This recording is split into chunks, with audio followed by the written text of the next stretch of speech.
Assalamualaikum warahmatullahi wabarakatuh. Bismillahirrahmanirrahim. Tapi monggo lah kita cerita-cerita Islam, cerita-cerita beragama yang rileks. Kita semua tadi seperti yang dikatakan Kadensus pernah disewani Mas Sufyan Sauri, juga beliau pernah ngaji. Sebetulnya dalam banyak hal-hal yang keseharian itu lebih prinsip ketimbang ide kita tentang hal-hal besar. Saya beri contoh, Allah itu Tuhan yang maha kuasa, yang menguasai alam raya ini. Kadang-kadang menjelaskan dirinya itu hanya alladzi at'amahum min ju'. Saya ini Tuhan yang memberi makan kamu saat Anda lapar, saat kalian lapar. Jadi untuk beriman kepada Tuhan yang Maha Esa, kepada Allah, kamu yakin yang memberi makan kamu itu Tuhan. Apapun kecewanya Anda terhadap tetangga, terhadap negara, terhadap mertua, terhadap istri, itu kecewa Anda tidak akan mati. Tapi kalau tidak makan itu mati. Sehingga Allah mensifati dirinya kadang pakai keseharian. Alladzi at'amahum min ju'. Tuhan itu siapa? Yang memberi makan kamu ketika lapar. Tapi kamu untuk syukur itu nunggu punya istri cantik, neriman, gampang diatur, membolehkan poligami. Terus 4 istri itu neriman semua, loyal semua. Itu sombong betul. Mau syukur saja kok repotnya seperti itu. Jadi mau syukur ya ada makanan dimakan. Itu. Kalau ngantuk ya tidur. Ayatnya wa min ayatihi manamukum billaili wan nahar. Maksud ayat Allah itu tidur. Nah, keangkuhan-keangkuhan ini yang menjadikan kita itu jadi repot hidup. Wong untuk syukur kok nunggu tadi. Mertua baik, tetangga baik, istri baik. Apa saja di sekelilingnya harus baik. Nah, keinginan berlebihan ini menjadikan kita lupa ada hal-hal yang paling kita butuhkan, yaitu oksigen. Kita boleh nempat di buminya Allah. Alladzi ja'ala lakumul ardo firasya. Bumi kamu tempati enak. Coba kalau gempa. Apa artinya istri 4 cantik semua kalau pas digoyang apa? Gempa. Apa artinya kamu jabat? Entah apa saja jabatannya. Kalau bumi likuifaksi, habis kamu. Kiai meskipun dai kondang umatnya jutaan, kalau likuifaksi di panggung hancur. Tapi nikmat-nikmat yang disebut Allah seperti kita kaji keseharian. Alladzi ja'ala lakumul ardo mahda. Allah itu yang menjadikan bumi dalulan, yang mudah diinjak. Famshu fi mana biya, silahkan pakai jalan-jalan. Jadi saya termasuk benar-benar kiai Jawa. Kalau kerennya kiai Nusantara atau kiai Indonesia lah. Diajari bapak saya Kiai Haji Nur Salim, diajari Mbah Maimun. Itu Islam itu keseharian. Karena ketika Anda memilih hal-hal yang serius, itu tujuan utamanya nyari ridhonya Allah. Dan ridhonya Allah bisa kamu dapatkan sesuatu yang pasti benar. Misalnya dalam sebuah hadis Sahih Muslim disebutkan, Innallaha la yardha 'anil 'abdi idza akalal akla fayahmadahu 'alaiha. Aw yashraba syarba fayahmadahu 'alaiha. Itu redaksinya, inna itu sesungguhnya. La yardha juga pakai lam taukid, juga maknanya sesungguhnya. Sungguh-sungguh Allah sangat ridho ketika seorang hamba itu makan ketika sesuap nasi dia muji Allah, ketika minum seteguk nasi dia muji Allah. Itu kalau orang diridhoni Allah itu wali betul. Itu untuk jadi wali itu gampang. Kamu makan ridho, kamu nginjak buminya Allah ridho seneng, kamu hidup keseharian aman seneng. Nah, ini supaya sampean kita semua ngaji betapa panduan Rasulullah untuk menggapai ridho Allah itu banyak yang keseharian sekali. Saking kesehariannya banyak dalam hadis dan itu sahih.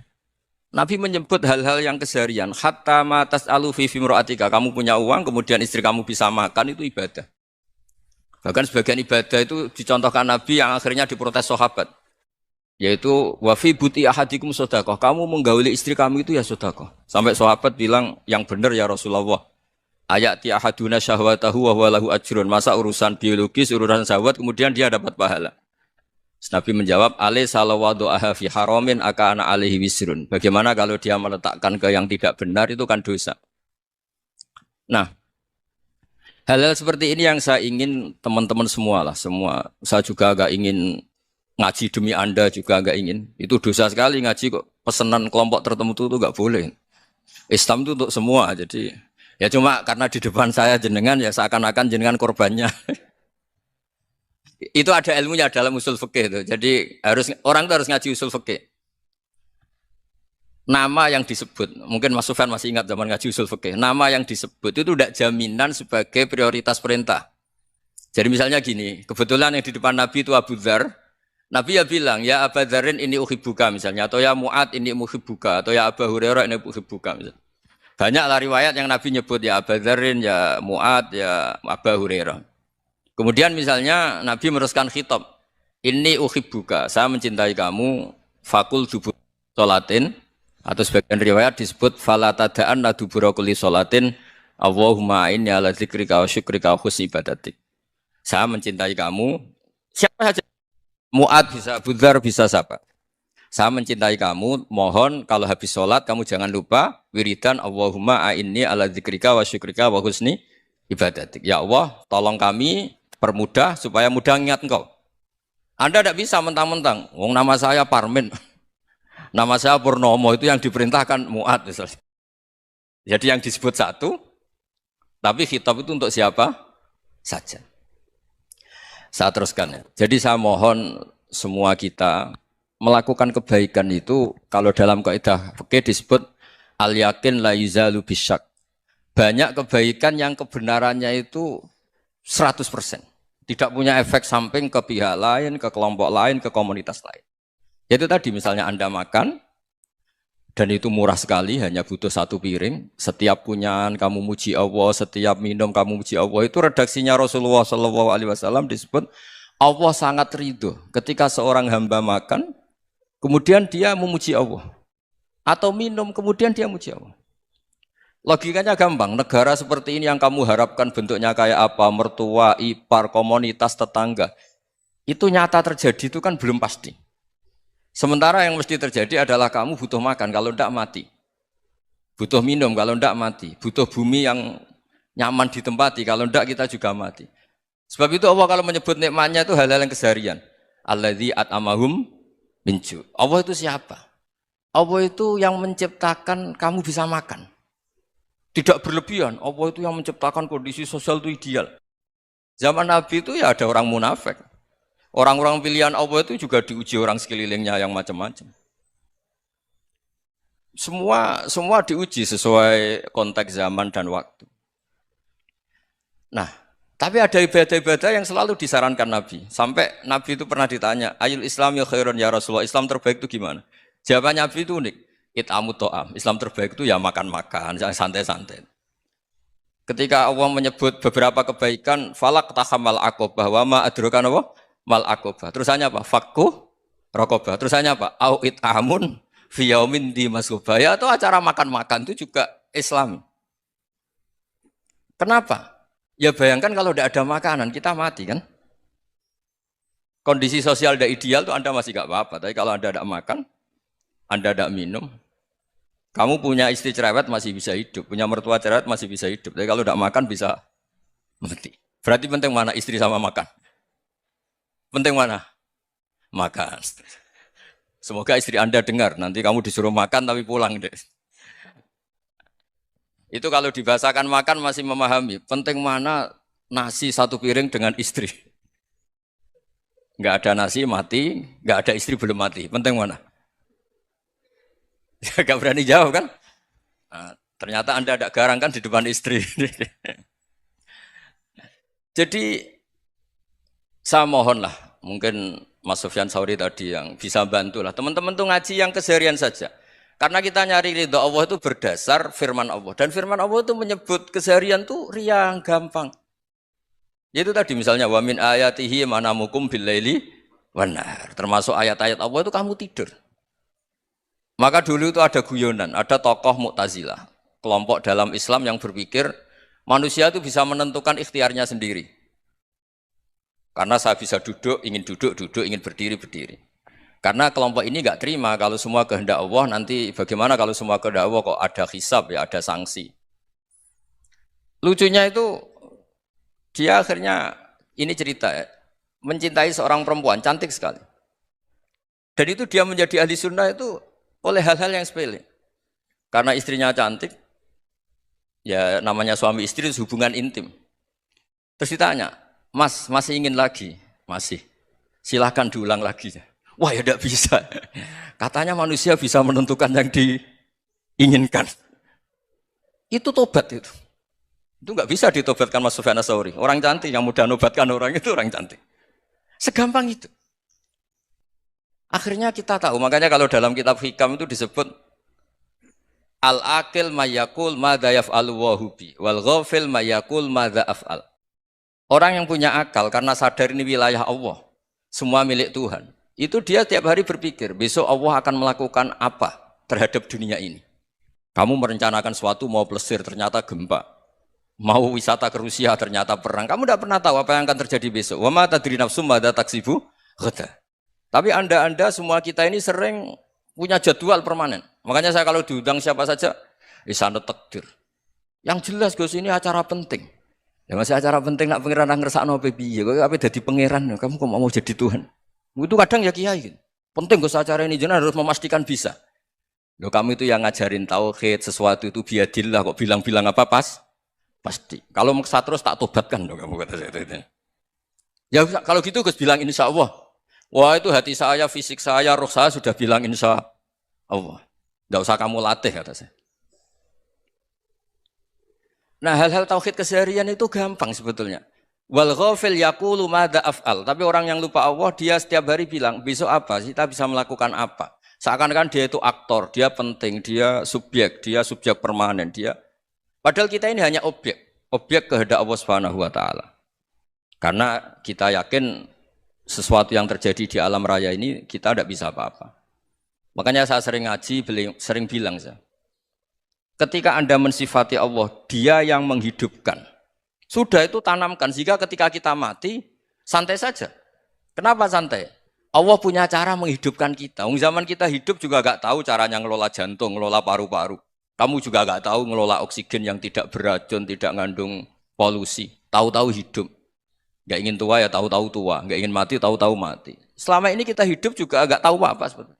Hanya gaya tok, punya jadwal, punya planning.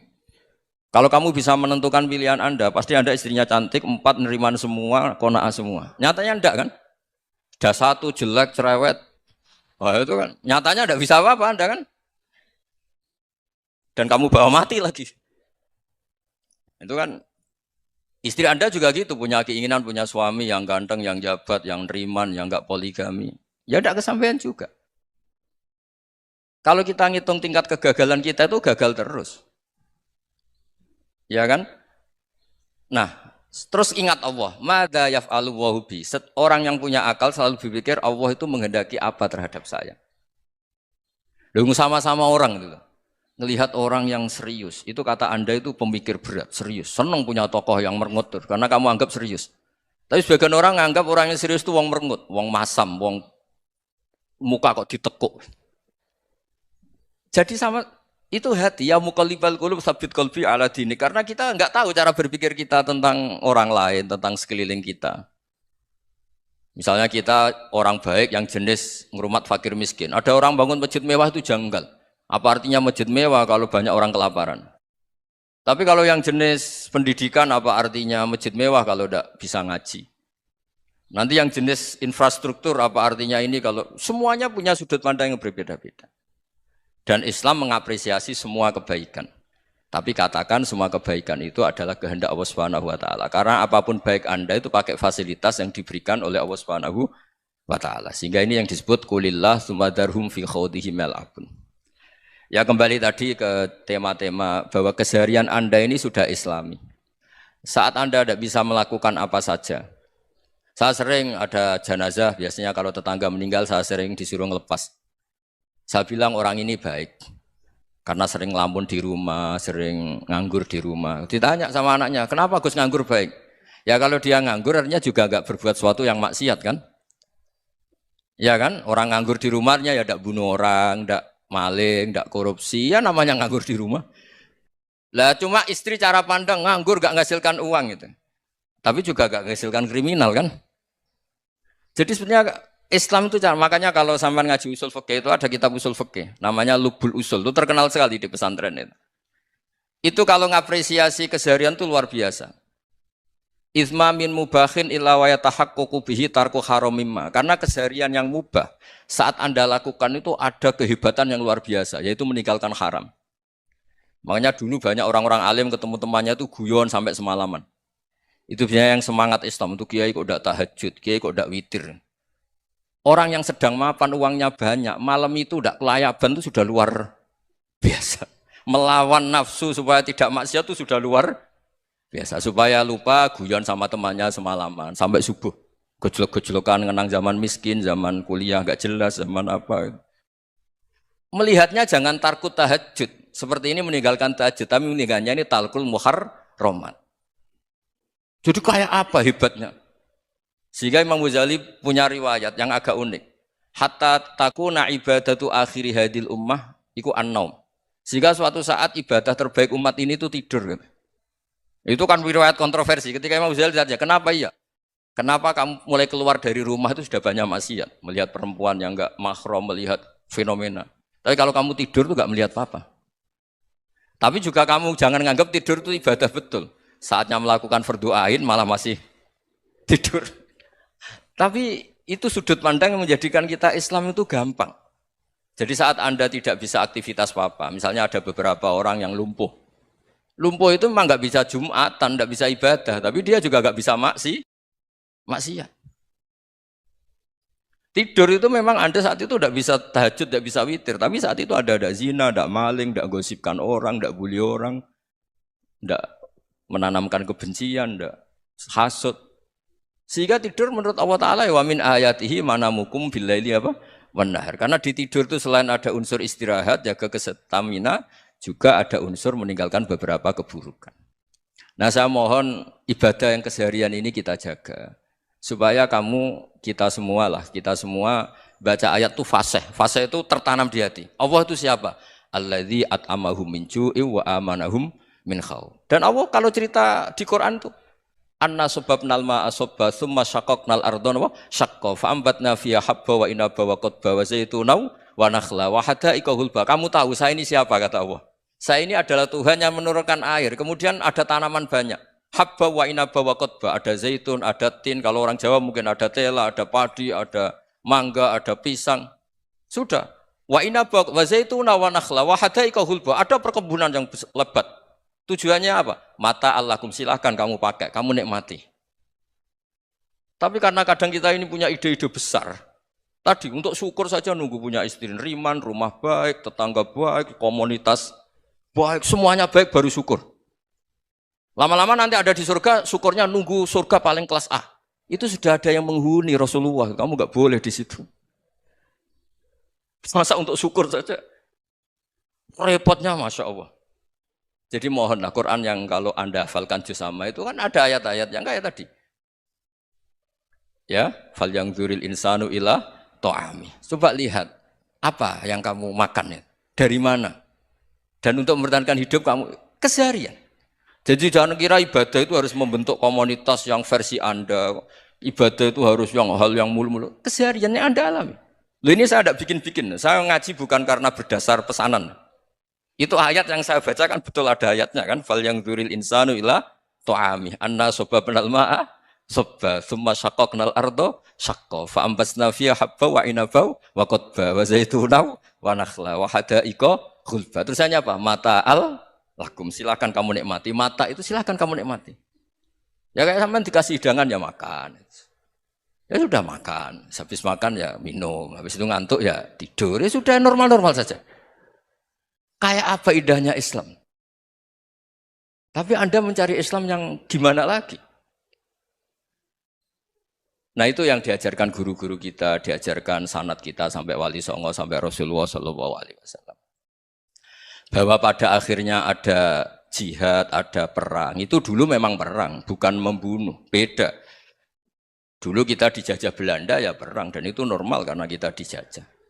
Jadi ketika orang lain ingin baik sama kita, wa in ahadum minal musyrikin astajaroka ya fajirhu hatta yasma'a kalam Allah. Kalau mereka ingin baik ya kita baik.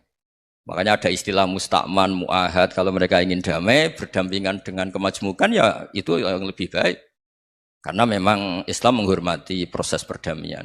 Wa in janahu nawa lisalmi ya fajnah lah. Kalau ingin damai ya kita harus damai. Jadi andai kan dulu Belanda datang ke Indonesia kok minta besanan. Ya mungkin kita juga seneng karena memperbaiki hidung kan kalau tidak bisa gitu. Nah tapi wong jajah dulu itu kan masalah kan? Apa? Masalah kan? Jadi saya mohon ya, jadi apa ya? Makanya saya tadi minta sama Bapak Kadensus kemarin juga pernah main ke saya. Jangan sering ketemu saya ini sudah uzlah, saya ini sudah mau daftar jadi resi. Saya itu kemarin di muktamar juga agak datang, acara di Jogja juga sudah. Karena memang keluarga saya dulu itu bahasa ya, bapaknya bapak saya itu enggak keluar rumah itu puluhan tahun. Memang punya adat uzlah. Ya makanya ngaji saya ngaji aja yang gampang-gampang aja, yang enggak orderan, enggak pesenan ngaji aja dulu yang gampang. Saya ikhlas, yakin betul saya ikhlas. Ikhlas itu menurut saya itu roh. Orang enggak ikhlas menurut saya itu orang aneh. Ikhlas itu gampang, sudah saya bilang. Kalau kamu yakin ilmu itu milik Allah, ngasihkan juga ikhlas itu milik Allah. Apa sih yang kamu punyai sehingga kamu tidak ikhlas? Uang milik Allah, energi kita milik Allah, bumi milik Allah. Kemudian kamu merasa memiliki. Merasa memiliki itu kalau dalam ilmu tasawuf sudah kesalahan kan. Bagaimana Anda punya? Coba tahu-tahu tanah itu kok milik Anda. Karena saya beli, Gus. Saya beli dari orang, dari Zaid. Padahal yang asli punya itu Allah. Apa benar kamu pernah beli sama Allah? Zaid ini pemilik nisbi, pemilik yang enggak sebenarnya kan. Ya enggak? Yang benar-benar pemilik itu Allah. Kok kamu ngerasa itu bumi kamu itu atas nama apa? Coba. Milik kan harus beli atau dikasih. Tidak semua kan? Nah, makanya terus famshu fi manakibiha dan Allah menyebutnya sudah saya ini yang menciptakan bumi. Waladzi ja'ala lakumul arda dalulan. Dan Allah menyebutnya sederhana. Famshu fi manakibiha. Silakan jalan-jalan. Terusannya apa? Wakulu mirizki silahkan makan-makan. Jadi Islam itu yes. Ya makanya kiai-kiai itu ada acara makan. Sampai ada guyonan. Fikuli makanin makan. Di setiap tempat ya makan. Nggih ngoten guys. Pokoknya sing gampang-gampang mawon nggih. Nggih Mas Sufyan nggih sing gampang-gampang mawon nggih. Assalamualaikum warahmatullahi wabarakatuh. Perasaan saya juga seluruh ulama di dunia. Saya ulang lagi, perasaan saya juga seluruh ulama di dunia. Bahwa Islam masuk itu macam-macam sebabnya. Dulu kita tahu, kita sebagai warga Indonesia, Islam masuk itu ya dibawa orang yang agak kedonyan, ya kayak jenengan lah kira-kira gitu. Ya kayak mbak-mbak ini, ya agak-agak mata duitan itu. Karena kita tahu rata-rata ahli sejarah mengatakan Islam di Indonesia dibawa kiai apa pedagang. Pedagang tuh nyari uang apa nyari dakwah kira-kira. Ya semoga Anda mirip-mirip seperti itu. Ya jadi nyari uang karena ada nurani Islam sehingga tetap saja membawa Islam. Saya tidak tahu Islam Anda ala apa, tidak tahu. Pokoknya mau ngaji ya berarti Islam ala ahli sunnah apa? Wal jamaah. Jadi ini penting saya utarakan bahwa Islam itu agama yang mudah difahami. Sehingga dibawa pedagang saja ya kasil. Gitu. Dibawa orang yang kedonyan gak jenengan juga kasil. Gitu. Dibawa orang baik ya kasil, dibawa orang broken juga kasil. Ini penting saya utarakan karena saya ngaji di mana-mana bilang ciri utama kebenaran absolut adalah kebenaran yang bahkan orang nggak benar saja bisa bawa. Tapi bukan berarti saya dukung Anda tidak benar, kan sudah tidak benar dulu sebelum kenal saya. Tapi nggak apa-apa, nggak benarnya umat Islam insya Allah dimaafkan sama Allah Subhanahu wa Ta'ala. Ya asal tobat maksudnya. Nggak, ini saya beri satu konstruksi pikiran yang saya sering utarakan di ngaji saya. Sampai sekarang saya coba saya tes ini kan di kampus ya, di apa bacanya ini Kim apa ini? Kim University yang global leader apa in the world itu. Ini keren lah. Jadi acara ilmiah kita ditakdir di gedung apa? Kampus, gedung universitas di begini. Kalau 1 ditambah 1 2 itu namanya hakikat. Ciri utama hakikat adalah siapapun akan menerima. Saya sekarang tanya sama Anda, kira-kira 1 tambah 1 2 itu musuh Anda pun mengatakan 2 apa tidak? Ya. Pekerja Korea ya bilang 2, rektor Al-Azhar juga bilang 2.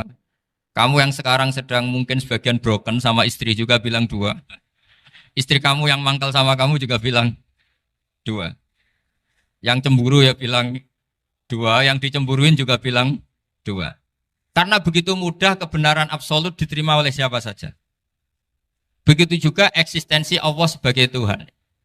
Itu mudah diterima oleh siapa saja. Sehingga pembawanya tidak perlu seorang kiai atau gus atau mubalek atau ketua muin, tidak.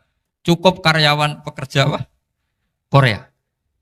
Karena kebenaran absolut itu kebenaran yang mutlak. Siapa saja yang waras pasti ngakui. Kira-kira orang yang berpikir sehat pasti berpikir begini, ini yang diajarkan Quran. Bumi ini kadung wujud, sudah wujud kadung wujud, punya eksistensi. Mungkin nggak sesuatu yang wujud kemudian disebabkan oleh sesuatu yang nihilisme, yang tidak ada. Mungkin enggak? Enggak mungkin. Yang namanya penyebab itu harus sesuatu yang wujud. Di mana-mana penyebab itu harus punya eksistensi. Karena langit dan bumi ini kadung wujud, pasti penyebabnya adalah wujud. Karena wujud penyebab harus bersifat super. Lah bersifat super ini oleh ulama dikatakan wajibil wujud. Itu akal siapa saja akan nerima. Cuma kemudian setelah nerima itu orang macam-macam cara berpikir. Mungkin orang Jawa dulu bilang itu Sahyang Widi. Kalau orang sini mungkin bilang apa itu? Dewa atau apa ya? Enggak tahu saya itu. Karena itu yang teman sampean, enggak teman saya itu. Tapi yang jelas begini, ini konstruksi ini harus kita jaga. Nanti saya bacakan teks hadisnya. Kebenaran sejati ciri utamanya adalah ada absolutisme, ada kebenaran mutlak. Ciri utama kebenaran mutlak adalah diakui bahkan oleh siapa saja, termasuk oleh orang fasik. Orang fasik itu orang enggak benar. Misalnya ada imam masjid besar Istiqlal, ditanya 1 tambah 1 bilang apa? 2. Nanti kira-kira yang lonte juga bilang apa? 2. KPK juga bilang koruptornya yang ditangkap 2. Nah, eksistensi Allah sebagai Tuhan ini kebenaran yang absolut. Maka agama ini juga boleh diterima oleh siapa saja, termasuk oleh orang fasik, orang nggak jelas. Ini penting saya utarakan karena sekarang marak kelompok yang mengatakan orang Islam kalau zina menjadi tidak muslim, orang Islam kalau korupsi menjadi tidak muslim. Salah sedikit tahlilan jadi kafir, percaya wasilah jadi itu tidak benar seperti itu. Karena kebenaran eksistensi itu kebenaran yang nggak bisa diganggu gugat. Seperti Anda ini kan warga Indonesia, KPK ya warga Indonesia, koruptornya juga warga. Apa setelah dia korupsi lalu tidak warga Indonesia? Tetap warga. Orang yang meyakini kalimat tauhid setelah dia salah apa terus tidak tauhid? Kan tetap ya. Maka dia tetap Ini penting saya utarakan. Kalau seorang warga Indonesia yang koruptor, yang macam-macam saja tetap warga Indonesia, padahal banyak kesalahan. Karena status warga Indonesia adalah status yang permanen. Begitu juga status Muslim adalah permanen bagi siapa saja yang melafadzkan La ilaha illallah Muhammadur Rasulullah. Kita tidak bisa mengkafir-kafir mereka. Itu juga yang sering dipesankan dan jadi ciri khas ulama ahli sunnah wal jamaah, tidak mengkafirkan orang Islam meskipun melakukan dosa besar. Soal dia salah nanti masuk neraka ya silakan saja, saya ada ikut, paham ya? Sampai bisa mencoba. Tapi tetap saja dia muslim. Analoginya tadi. Analoginya gampang sekali tadi. Orang Indonesia yang salah itu tidak akan merubah statusnya sebagai warga Indonesia. Karena ya memang dia berstatus warga Indonesia. Orang Islam yang sudah melafadzkan syahadat maka menjadi muslim. Saya di mana-mana berkampanye, berfatwa. Orang kafir yang 70 tahun kafir, sekali melafadzkan kalimat tauhid, itu menjadi muslim apa tetap kafir? Muslim. Masa kita yang Islam terus, yang kalimat tahlil la ilaha illallah, kemudian menjadi kafir karena kalimat itu? Itu faham aneh apa aneh? Wong yang kafir saja menjadi muslim karena kalimat tauhid, yang Islam menjadi kafir juga karena kalimat. Ini ngajak apa-apaan? Ya ngajak goblok-goblokan, kira-kira kan gitu. Ini penting saya utarakan karena ini penting. Nah, setelah kamu yakin tauhid, ciri utama tauhid itu apa? Menstatuskan sesuatu sebagaimana hakikatnya. Misalnya bumi Korea, ini statusnya tetap buminya apa? Maka dari awal saya husnudzon sekali sama Allah Subhanahu wa taala bahwa suatu saat di bumi mana saja itu ada tahlil. Enggak ngira kan ada ateis di sini, bumi ateis kemudian ada tahlil. ada sakduna, ada macam-macam. Karena kita ketika sholat, makanya saya tadi janji akan memaknai kalimat-kalimat yang sering Anda baca ketika sholat. Di sholat saat ada itidal ngendikan apa? Rabbana lakal hamdu, ayo dibaca, mil'us samawati wa mil'ul ardi wa mil'u ma syi'ta min syai'im ba'du. Sama nani secara tradisi pesantren, Rabbana do pangeran kita, laka iku kaduwe panjenengan alhamdulillah segala puji. Engkau punya segala puji. Mil'us samawati, yang pujian itu memenuhi langit. Tentu langit itu penuh dengan pujian. Semua malaikat bertasbih, bertahmid. Karena malaikat tidak ada yang kerja di pabrik, itu tasbih terus gitu. Nggak ada yang nyari uang, nggak ada yang cari won ya. Apa won ya kalau bahasa? Kalau di sini nggak kiainya aja nyari uang. Terusannya apa? Wamilul ardi, dan pujian itu memenuhi bumi. Korea termasuk bumi Allah apa enggak? Jadi saya sudah menduga suatu saat Korea itu ya penuh dengan pujian. Dan ini betul. Siapa yang ngira kalau di bumi Korea ada yang hafal lagu Sakduna itu? Itu lagu kesayangan guru kita semua, Kiai Haji Maimun Zubair. Gak ada yang ngira. Siapa yang ngira kalau di sini ada ngaji seperti ini? Di Rusia juga sama. Uni Soviet itu negara ateis. Tapi lama-lama pecah karena glasnost itu dan perestroika itu. Kemudian menjadi pecahan-pecahan negara muslim. Ada Uzbekistan, Tajikistan, Ceknya, semuanya menjadi negara apa? Muslim. Karena dari awal lakal hamdu mil'us samawati wa mil'ul ardi. Dan pujian itu pasti memenuhi langit, juga memenuhi bumi. Kalau Anda baca itu di Indonesia, mungkin wajar. Di Indonesia banyak acara-acara seperti ini. Tapi kalau di Korea, ternyata benar. Dan Anda ini kalian semua termasuk pembuktian benarnya wa mil'ul ardi. Keren kan teman? Oh keren sekali, bukan sekedar keren, keren sekali. Makanya saya jarang diundang pengajian mau, tapi diundang di Korea mau. Tapi saya ada niat datang undangan, memang saya ingin datang. Jadi, ya karena itu. Ini bentuk penghormatan saya. Bentuk penghormatan saya bahwa pada akhirnya benar-benar lakal hamdu mil'us samawati wa mil'ul ardi. Jadi Anda tidak perlu pesimis, dulu Indonesia juga seperti itu. Banyak Buddha, Hindu, semacam ateisme. Kemudian berkatnya para ulama sekarang jadi negara yang mayoritas Muslim. Korea, barokahnya orang-orang kedonyan seperti ini banyak Islam itu. Enggak apa-apa. Karena sebagian agama Islam, sebagian sejarah ditulis di bawah pedagang-pedagang Gujarat. Kira-kira orang Gujarat ke Indonesia dulu yang namanya pedagang cari apa? Uang. Tapi namanya orang Islam, hatinya tetap adanya tauhid. Nyari uang ya tetap sambil dakwah. Kalau yang ke Korea langsung kiai mungkin tidak seramai ini Islam. Karena kalau kiai datang langsung dicurigai jadi misionaris. Jadi ribet malah. Tapi kalau sampean nggak ada yang curiga. Namanya pekerja, pekerja saja nyari uang. Dan itu memang fakta. Cuma kadang ya sadar terus ya bagus lah seperti itu.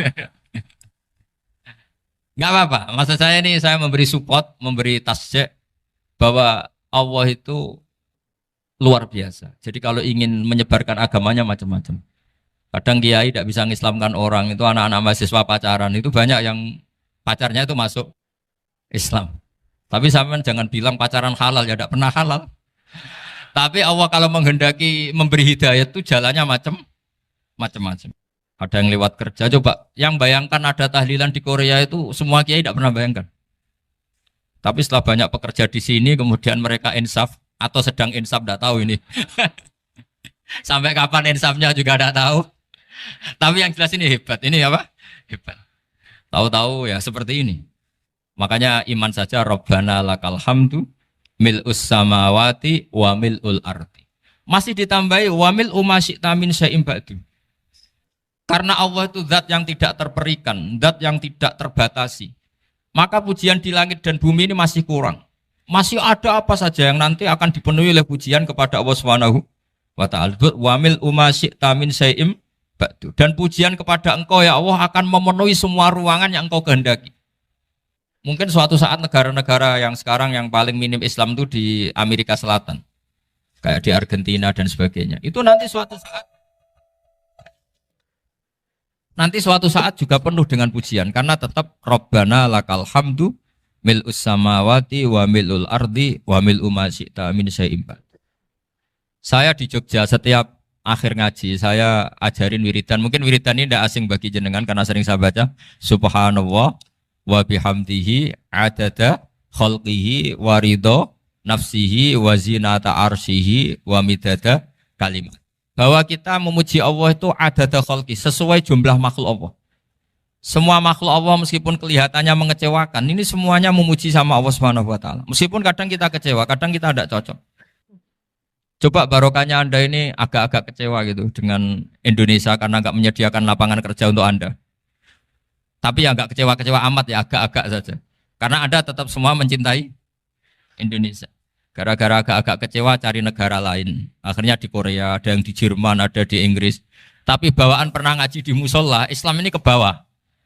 Sehingga karena Islam ini ke bawah, tahu-tahu ada komunitas yang memikirkan Islam. Umumnya orang mikir Islam itu ya bikin masjid. Kalau di Korea unik, nyewa apa? Nyewa gedung untuk masjid. Itu kalau diceritakan di Indonesia aneh. Ini masjid sewaan. Masjid. Tapi kalau di sini lazim, karena kalau beli mahal ya cukup sewa. Saya tidak tahu kalau dalam terminologi agama tempat Anda sujud, ini nanti jadi saksi di akhirat. Itu yang permanen apa yang sewaan tidak tahu. Jadi nanti bumi ini tanya, ya saya ya Allah pernah dipakai sujud, tapi setelah 1 tahun nggak kuat menambah lagi. Makanya saya dukung tadi yang ada gerakan masjid apa. Sebenarnya permanen nggak permanen itu tetap bagus, ada usah memaksakan. Yang jelas saya sudah ikut nyumbang lelang tadi, dan saya berharap uang itu benar-benar untuk masjid.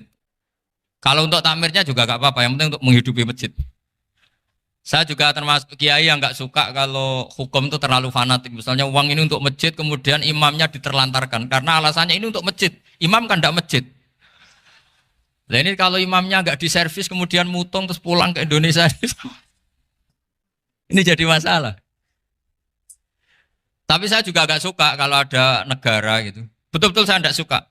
Yang imamnya itu terlalu diservis. Ini buruk sekali kan. Pernah ada anekdot, ini anekdot tapi nyata. Ada negara yang sangat sehat, Islamnya sangat sehat. Itu imamnya 1 bulan tuh digaji 70 juta. Kira-kira 70 juta dibagi 1 hari berapa? 5 sholat ya? 5 kali 30 berapa? Kira-kira saja. 150. Berarti per sholat dapat berapa ya? Kira-kira. Kan biasa potong gaji kalau berapa kira-kira? Singkat cerita, si kiai dari luar negeri tadi cerita apa Indonesia? Kiainya miskin-miskin, datang ke masjid kan kadang pakai ontel, adzan sendiri, qomat sendiri, sholat sendiri kadang. Itu nasib orang-orang Sragen dan Salatiga sebagian. Itu yang lapor karena mereka itu. Kalau Rembang insya Allah enggak. Tapi ada semuanya Salatiga, sebagian begitu. Itu yang cerita kiainya, bukan hoax. Memang kiainya cerita. Nasib kiai di Salatiga Gus katanya. Itu digojlok. Tapi tetap sholat. Sehingga cerita orang tadi cerita, imamnya di sana naiknya Mercy, muadzinnya pakai BMW. Itu tetangga sebelah Indonesia banyak yang fasilitas imam seperti itu. Karena gajinya sampai 70 juta.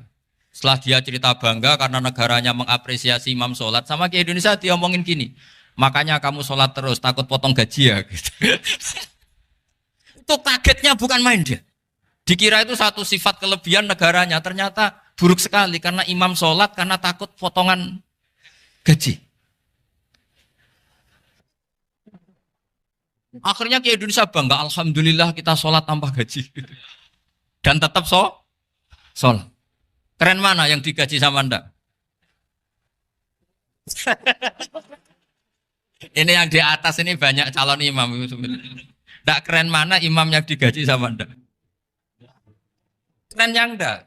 Tapi kalau pertanyaannya dibalik, keren mana jamaah yang peduli imamnya sama yang enggak peduli?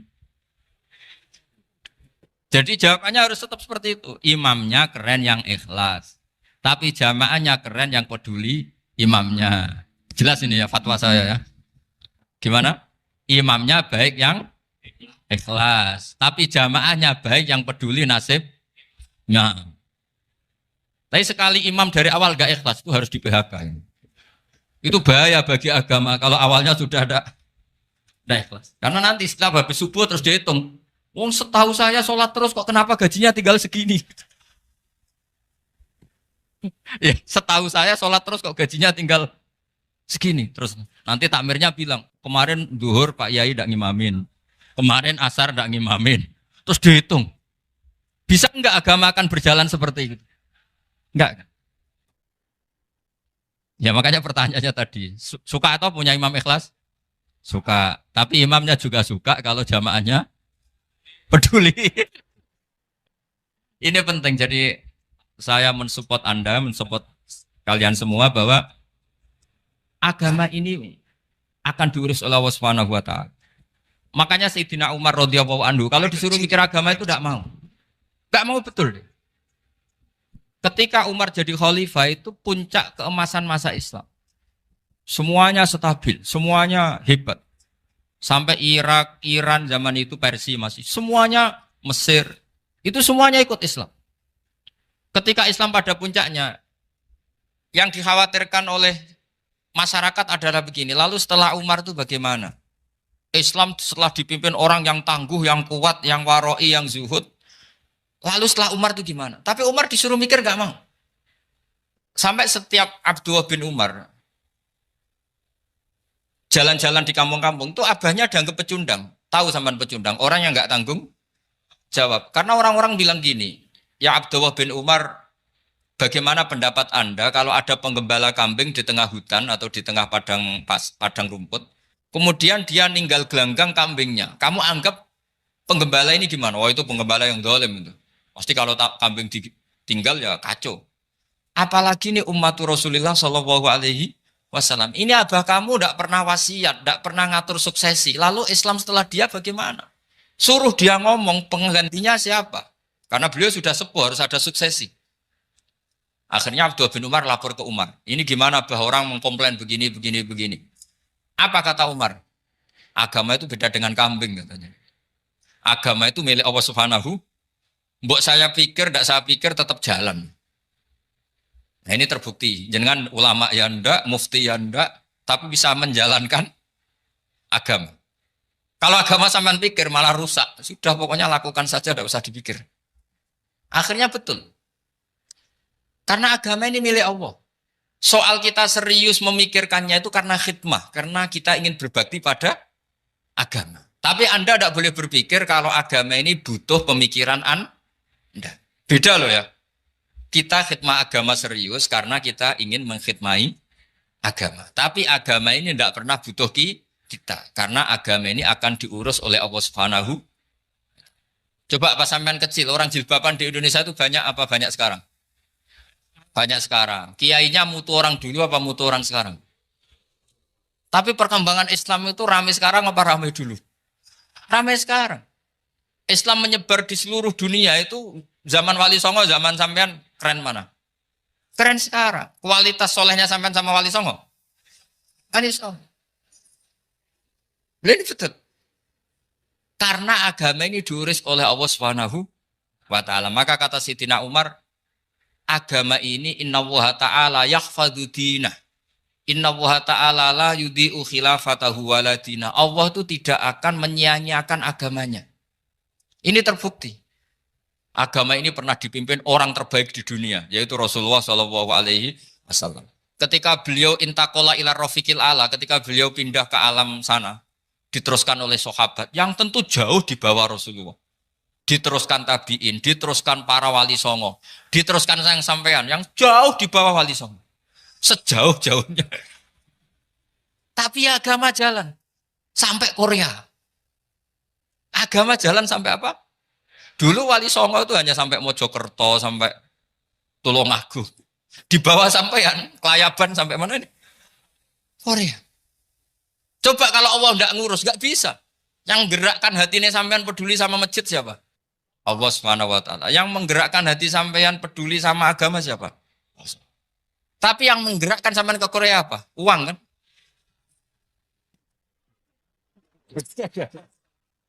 Enggak, enggak apa-apa, jujur saja, jujur ya, ada.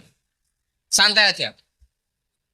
Ini bagian dari keramatnya jenengan. Niatnya enggak benar tapi dibenerin Allah di sini. Dari awal niatnya kan uang gitu. Tapi setelah di Korea dibenerin Allah. Mbok ingat agama gitu. Keren kan?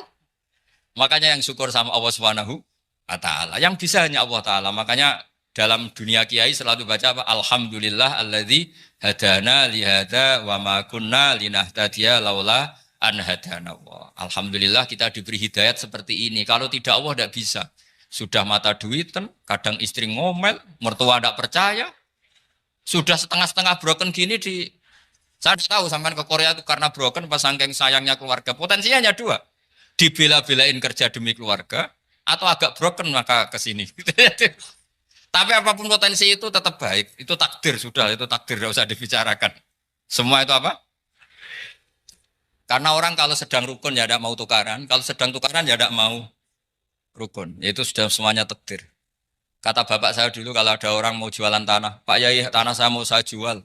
Ini gimana padahal ini tanah warisan. Kata bapak, nak waya adol ya adol. Memang ini saatnya jual ya jual saja. Nanti kalau kaya saatnya beli ya beli saja. Karena kalau sudah saatnya jual mau beli ya nggak mungkin kan. Mau memang saatnya jual. Kalau sudah kaya kan nggak mungkin jual tanah. Saatnya beli. Maka semoga masalah di keluarga sampean ya masalah musiman. Maksudnya yang tukarannya ini musiman, yang rukunnya permanen. Jangan tukarannya permanen, rukunnya musiman. Setelah melihat yang lebih cantik, katut babon, nggak tahu saya kata. Nah ini semoga katut masjid ini bagian dari kafaroh sampean itu. Jadi kafaroh kesalahan-kesalahan di sampean. Ini penting saya utarakan karena agama itu beda. Agama ini diurus oleh Allah Subhanahu. Jadi kita mengerahkan pemikiran itu bukan karena kita akan menyelamatkan agama ini, tidak. Agama ini diselamatkan oleh Allah Subhanahu wa taala. Coba kayak apa Uni Soviet kuatnya itu. Mengkooptasi supaya orang semuanya ateis, semuanya komunis. Itu 100 tahun Uni Soviet begitu. Tapi orang-orang Uzbek, Ceknya, Tajikistan tetap mengajari anak-anaknya tauhid.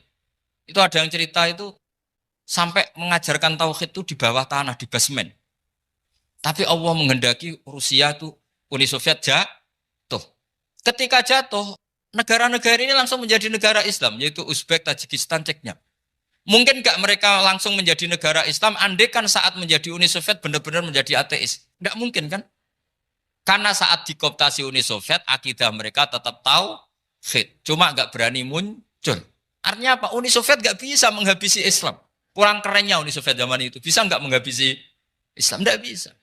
Donald Trump dulu termasuk Islamfobia. Tapi setelah dia anti-Islam, malah orang Amerika demo supaya memperhatikan Islam. Nggak bisa.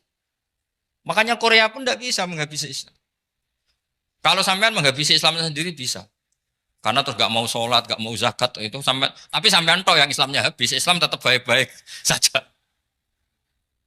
Makanya ini penting saya utarakan, supaya kamu pede. Bahwa agama ini pernah dibawa orang yang pedagang. Ya soal ada sebagian pendakwah yang ikhlas ya banyak, tapi sejarah yang gampang kita lihat adalah Islam itu dibawa oleh apa? Pedagang Gujarat, pedagang India. Nggak apa-apa, sejarah itu meskipun sebagian menentang nggak apa-apa, tapi sejarah itu tetap ada. Pasti sebagiannya memang seperti itu, dan itu tidak masalah. Saya ulang lagi, itu tidak masalah. Coba dulu pemain bola kalau di Inggris itu kalau mau sholat susahnya bukan main. Apalagi kalau mau puasa. Kalau di sini kerja puasa katanya mati lu kalau apa? Puasa. Kalau mau sholat katanya dicari mana ini berhalanya kok. Kata orang-orang ateis kan gitu, dicarikan patungnya. Kali ini sholat kok gak ada patungnya, ini gimana ini. Ya ngalamin gitu. Tapi Allah Maha Kuasa. Banyak investor mana itu Dubai atau Qatar yang tertarik investasi di dunia bola. Kayak Sulaiman Al-Fahim makanya beli Manchester City. Itu sekarang pelatihnya negara orang sholat gak berani. Bahkan di tengah stadion dibangunkan masjid. Kalau sampai daftar jadi muadzin bisa. Apa nyanyi Sakduna di sana juga bisa. Dulu Aljazair bencinya bukan main. Apa Perancis sama orang Islam itu bencinya bukan main. Barokahnya Zidane pemain bola. Dan juara dunia. Terus Zidane turunan Aljazair. Akhirnya orang Perancis itu mencintai Islam. Itu barokahnya sepak bola. Allah punya sekian cara untuk mengenalkan Islam. Di Prancis dikenalkan lewat pemain sepak bola. Nah di Korea ini yang agak unik, dikenalkan lewat pecinta wong. Saya jamin ini tidak apa-apa, sudah tidak apa-apa, sudah aman. Jamin aman. Pokoknya alhamdulillahilladzi hadana lihada wa ma kunna linahtadiya laula anhadana. Karena agama ini dibawa oleh Allah Subhanahu wa taala, yang menjaga juga Allah Subhanahu wa taala. Sama tidak usah khawatir. Kalau ada kelompok tertentu yang mengkhawatirkan Islam, sekarang Islam bahaya gini-gini, itu kurang roja, itu kurang optimis itu. Harapannya sama Allah tipis, harus ngaji lagi. Agama ini limangka nayarjuwa hawal yaumal akhir. Agama ini bagi yang terus-menerus berpengharapan kepada Allah Subhanahu wa taala. Agama ini limangka nayarjuwa, coba bahasa Arabnya roja, yarju, rojaan. Maknanya harapan. Jadi agama ini bagi yang selalu berpengharapan, bukan yang pesimis, bukan yang hati kecil, apalagi yang tukang putus asa. Coba agama ini begitu luar biasa dibawa orang yang macam-macam. Tadi di Perancis dibawa oleh pemain apa? Bola. Ada masjid di Inggris itu ya dibawa mahasiswa-mahasiswa itu yang dulu sebagian yang nggak pernah ngaji, setelah di Inggris bikin komunitas pengajian. Di Korea dibawa di pecinta apa? Tapi lama-lama cinta Tuhan. Karena ya memang sebenarnya sudah cinta Tuhan. Cuma ya cara cinta ini nunggu punya uang Ya sudah, alhamdulillah seperti ini sudah luar biasa sudah. Insya Allah diterima oleh Allah Subhanahu wa taala. Saya selalu berharap semoga ini tetap satu bukti bahwa Allah itu harus kita sembah di mana-mana. Karena tadi Allah akan selalu Rabbana lakal hamdu mil'us samawati wa mil'ul ardi wa mil'u ma syi'ta min syai'in ba'du.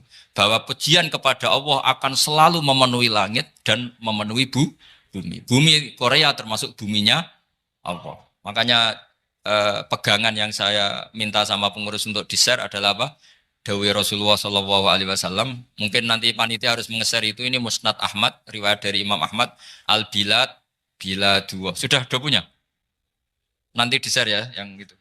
Al-Biladu bila dua. Bahwa negara hakikatnya adalah negara Allah. Wal ibad ibadullah. Semua hamba hakikatnya adalah hamba. Di hadis itu fahaitsuma asabta khairan fa'akim.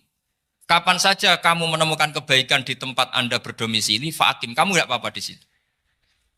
Kamu di sini dapat uang, dapat masjid, dapat sewa masjid. Tidak tahu sewa apa permanen, pokoknya itu bagus gitu.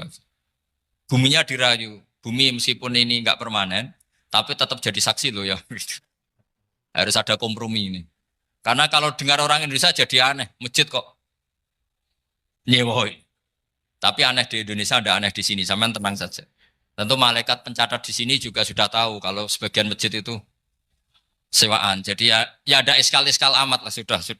Enggak janggal-janggal amat karena kondisional Jadi saya nanti minta panitia supaya mengeser tadi hadis riwayat siapa? Imam Ahmad bin Hambal yang diriwayatkan oleh salah satu minal asroh al-mubasyarina bil jannah yaitu Zubair bin Awam.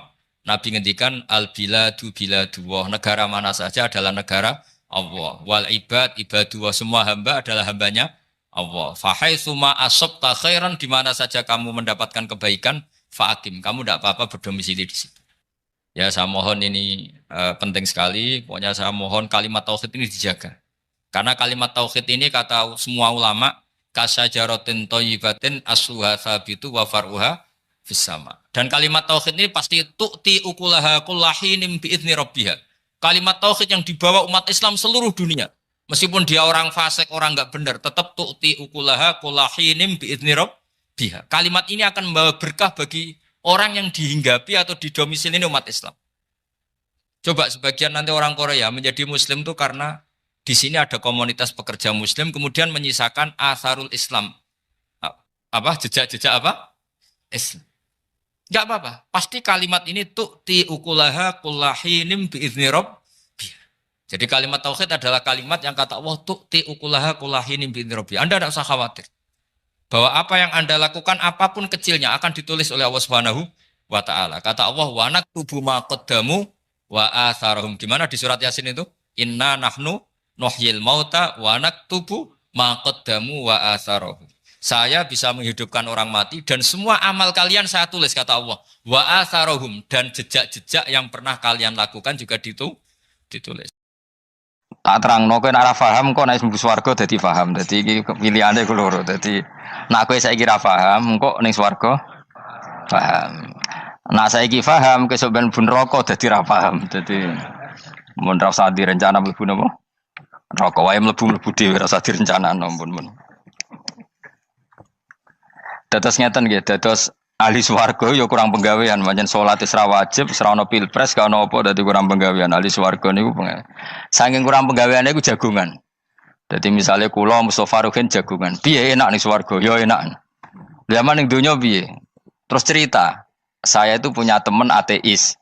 Saya punya teman komunis yang ketika pertemanan dengan kita sering menghina kita karena kita ini percaya adanya hari kebangkitan.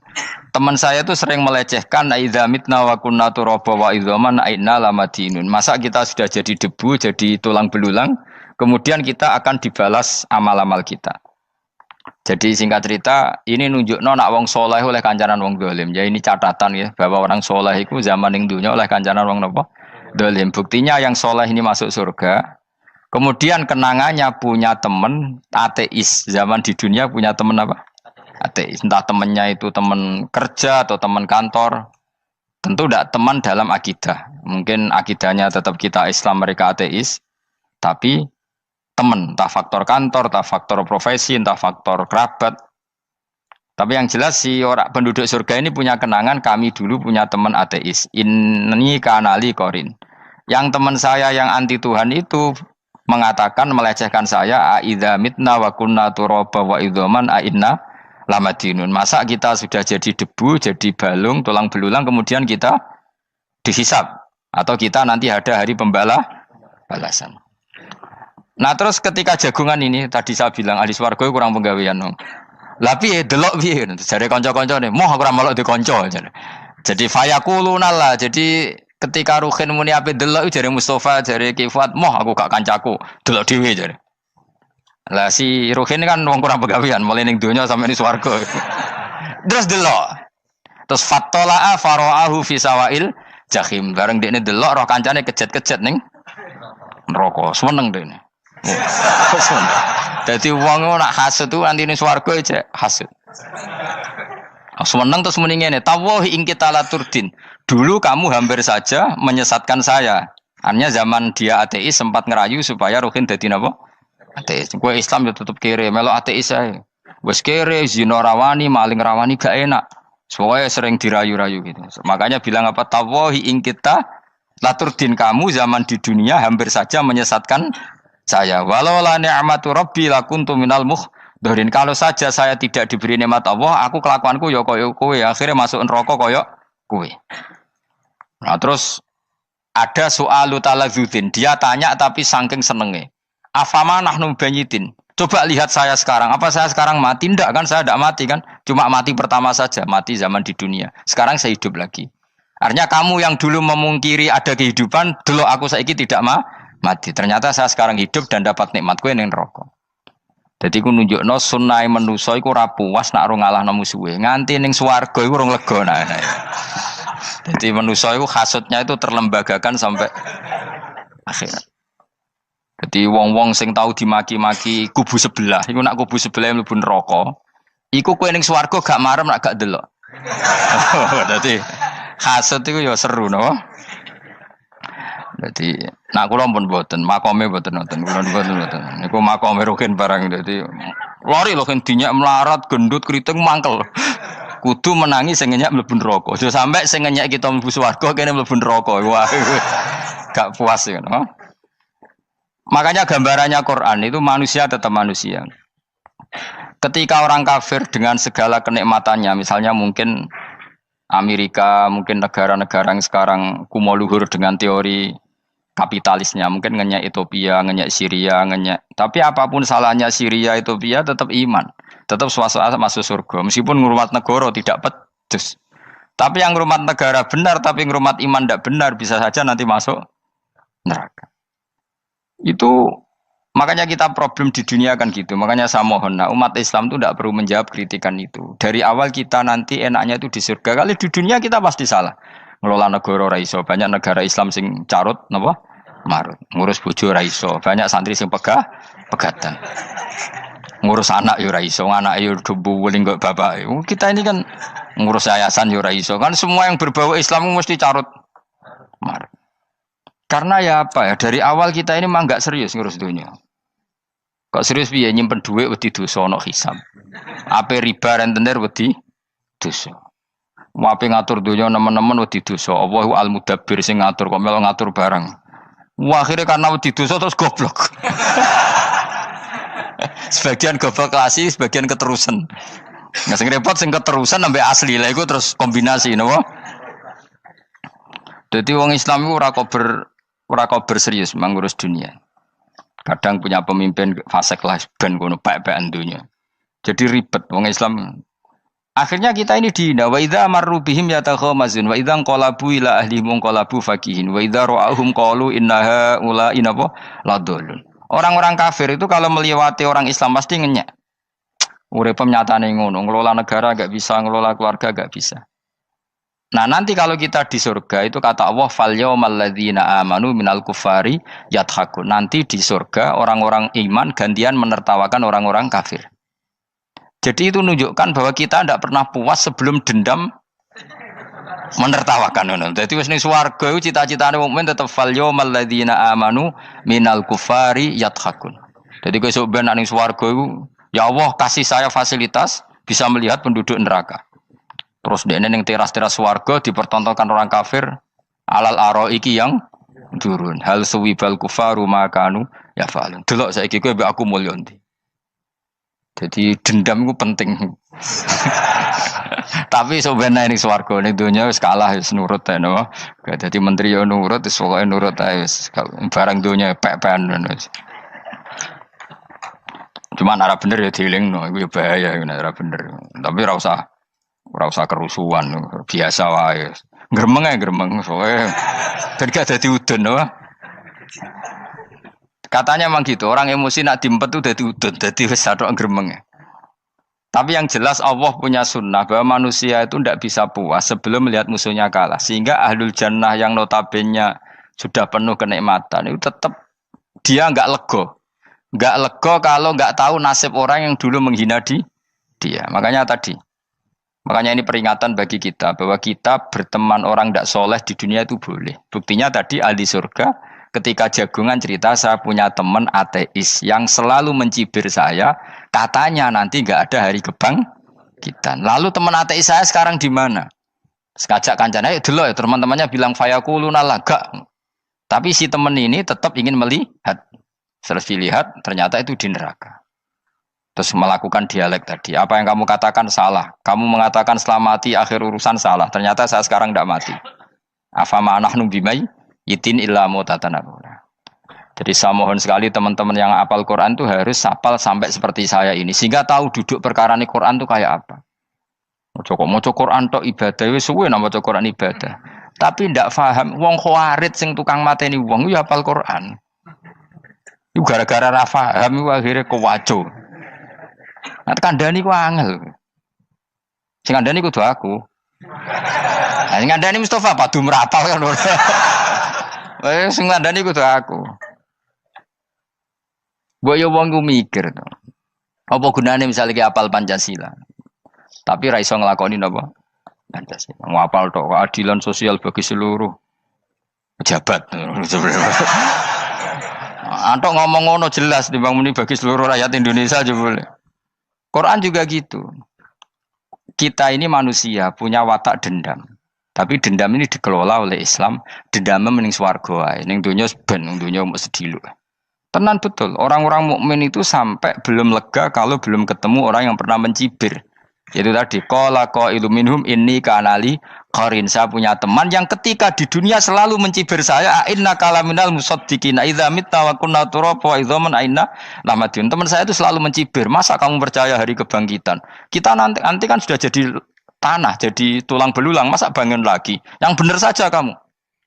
Nah, orang-orang yang mencibir ini kan sakit. Orang dicibir itu kan nah sakitnya itu terbawa sampai surga. Tapi nek mlebu neraka ora kok berdendam melane. Dadi dendam iku anane ning swarga, nek ning neraka ora kok berdendam. Dianjuti malaikat oleh dendam piye.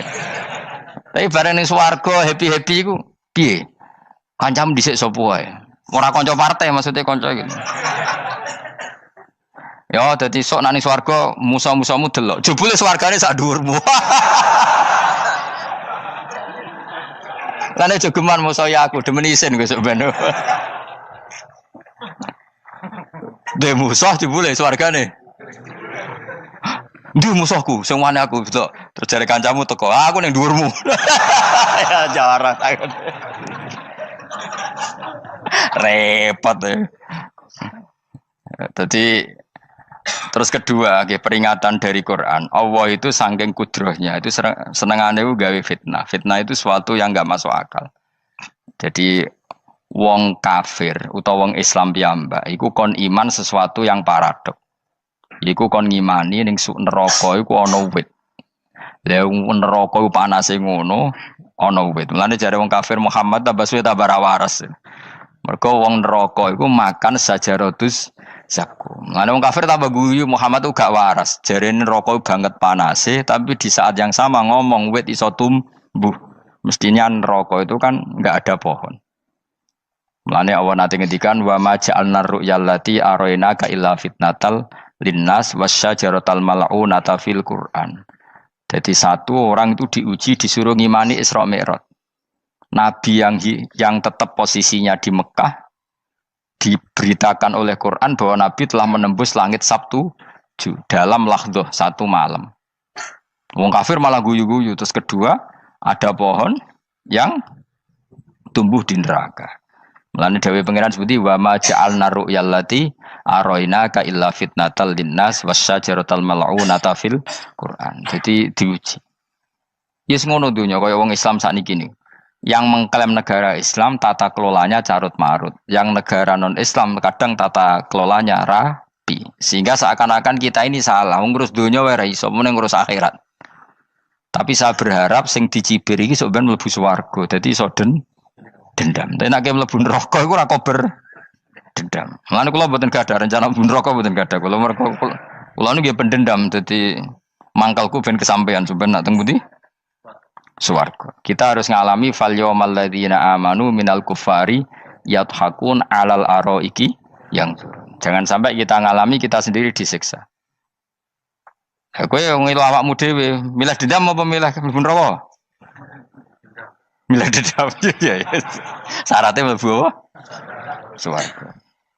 Ya. Jadi pangeran itu memang sering damel sesuatu itu paradok. Tapi memang Allah sengaja.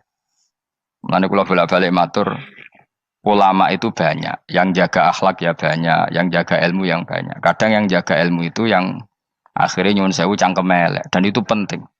Saya di mana-mana bilang, sesuatu itu kadang nggak bisa dijelaskan secara baik-baik. Syaratnya kudu cangkem elek. Cuma karena itu nggak mungkin kita nisbatkan pada Nabi, ben aku wae sing tanggung jawab. Kalau nak dinisbatkan Nabi kan elek, maksud Nabi kok gerakan cangkem elek. Ben aku wae. Nak pancen salah, aku sing tanggung jawab. Teke nyalahno aku neraka, yakin neraka. Siji yo ora level, napa siji ora level. Dhisik sahabat itu akhirnya yo nyuwun sewu cara ora sahabat yo cangkem elek. Mergo mangkel. Ada orang munafik saking ora ngajari ngene. Kenapa saya bikin gerakan cangkem elek? Kok janut lho. Kowe asli elek maksudnya cangkemmu wis elek ora kok. Kok nang darane aku harus gefe asli cangkemmu wis elek. Wis ngono perkara dunya, ora perkara hak. Nah kan perkara hak, cek keren. Wong munafik ku saking mangkelnone ning Kanjeng Nabi, saking kepengin Nabi itu ketok goblok, ketok salah. Iku kadang takok nggowo untane unta. Takok, "Mat, untaku iki sing ngawini untane sapa? Kok anake kok ora kembar?" Terus ana sahabat sing cangkem elek koyo Ruhin. Tak pajangi aku. Kuwi apa-apa. Dadi oleh muni ku nazautu alaiha, nazautu cara aku sing nyelingkuhi. Terus ki apa-apa? Mergo gak trimo nabine dikei pertanyaan sing gak masuk akal. Paham? Begitu juga ketika mereka nyembah berhala Lata Uzza, iku sing cangkem elek ya sahabat. Mergo Nabi ra pantes. Cangkem elek bicara, aku gek bengi pas ape nyembah berhalaku. Jebule pas duyoi luwak. Aku mikir, mosok pangeran duyoi luwak menengah iki apa-apaan? Dikencingi apa? Luwak. Ada lagi orang Bedui, orang munafik tanya, "Muhammad, idda'aita annaka utiyal wahya." Kamu tuh mengklaim kamu dapat wahyu. Sekarang unta saya hilang. Lalu posisi unta saya di mana? kamu idda'aital ghaib, kamu mengklaim tahu barang ghaib. Sekarang unta saya di mana? Sahabat akhirnya kecangkem tak colong apa-apa pokoknya. Gamane. Pokoke butuhe mangkelno, padha mangkelno nih. Mergo gak trimo nabine nggo pertanyaan-pertanyaan yang tidak mendidik, yang menyudutkan. Yang paling parah mau nazautu alaiha. Ya aku sing nyelunggi wae apa-apa. Nah sama misalnya orang kafir bilang orang Swiss lebih bahagia timbang orang orang Ethiopia. Orang Eropa lebih bahagia ketimbang orang Syria. Kamu harus bilang, kata siapa? Coba ukur. Kita yang miskin, kita yang tidak menteri, kita yang tidak siapa-siapa. Andai kan ditimang kebahagiaan kita dengan menteri tidak mesti kalah. Mereka juga punya atasan yang mengganggu kan. Kue jadi buruh majikan ya tersita oleh atasan. Menteri ya tersita oleh atasan. Kebebasannya ya ada yang tersita. Wayai kepengen turu harus ngantor. Wayai kepengen mangan harus rapat. Kamu ya tersita ape mangan rakelar. Ya sesuai tersitanya macam-macam kan. Semua itu kita sama kok. Ada yang sesuatu yang kita tidak kesam, mereka juga sama ada sesuatu yang tidak. Ya. Sebenarnya pola hidup itu kan sama. Dan itu kadang-kadang yang jadi aman kadang-kadang mau cangkem elek sing iso jawabnya.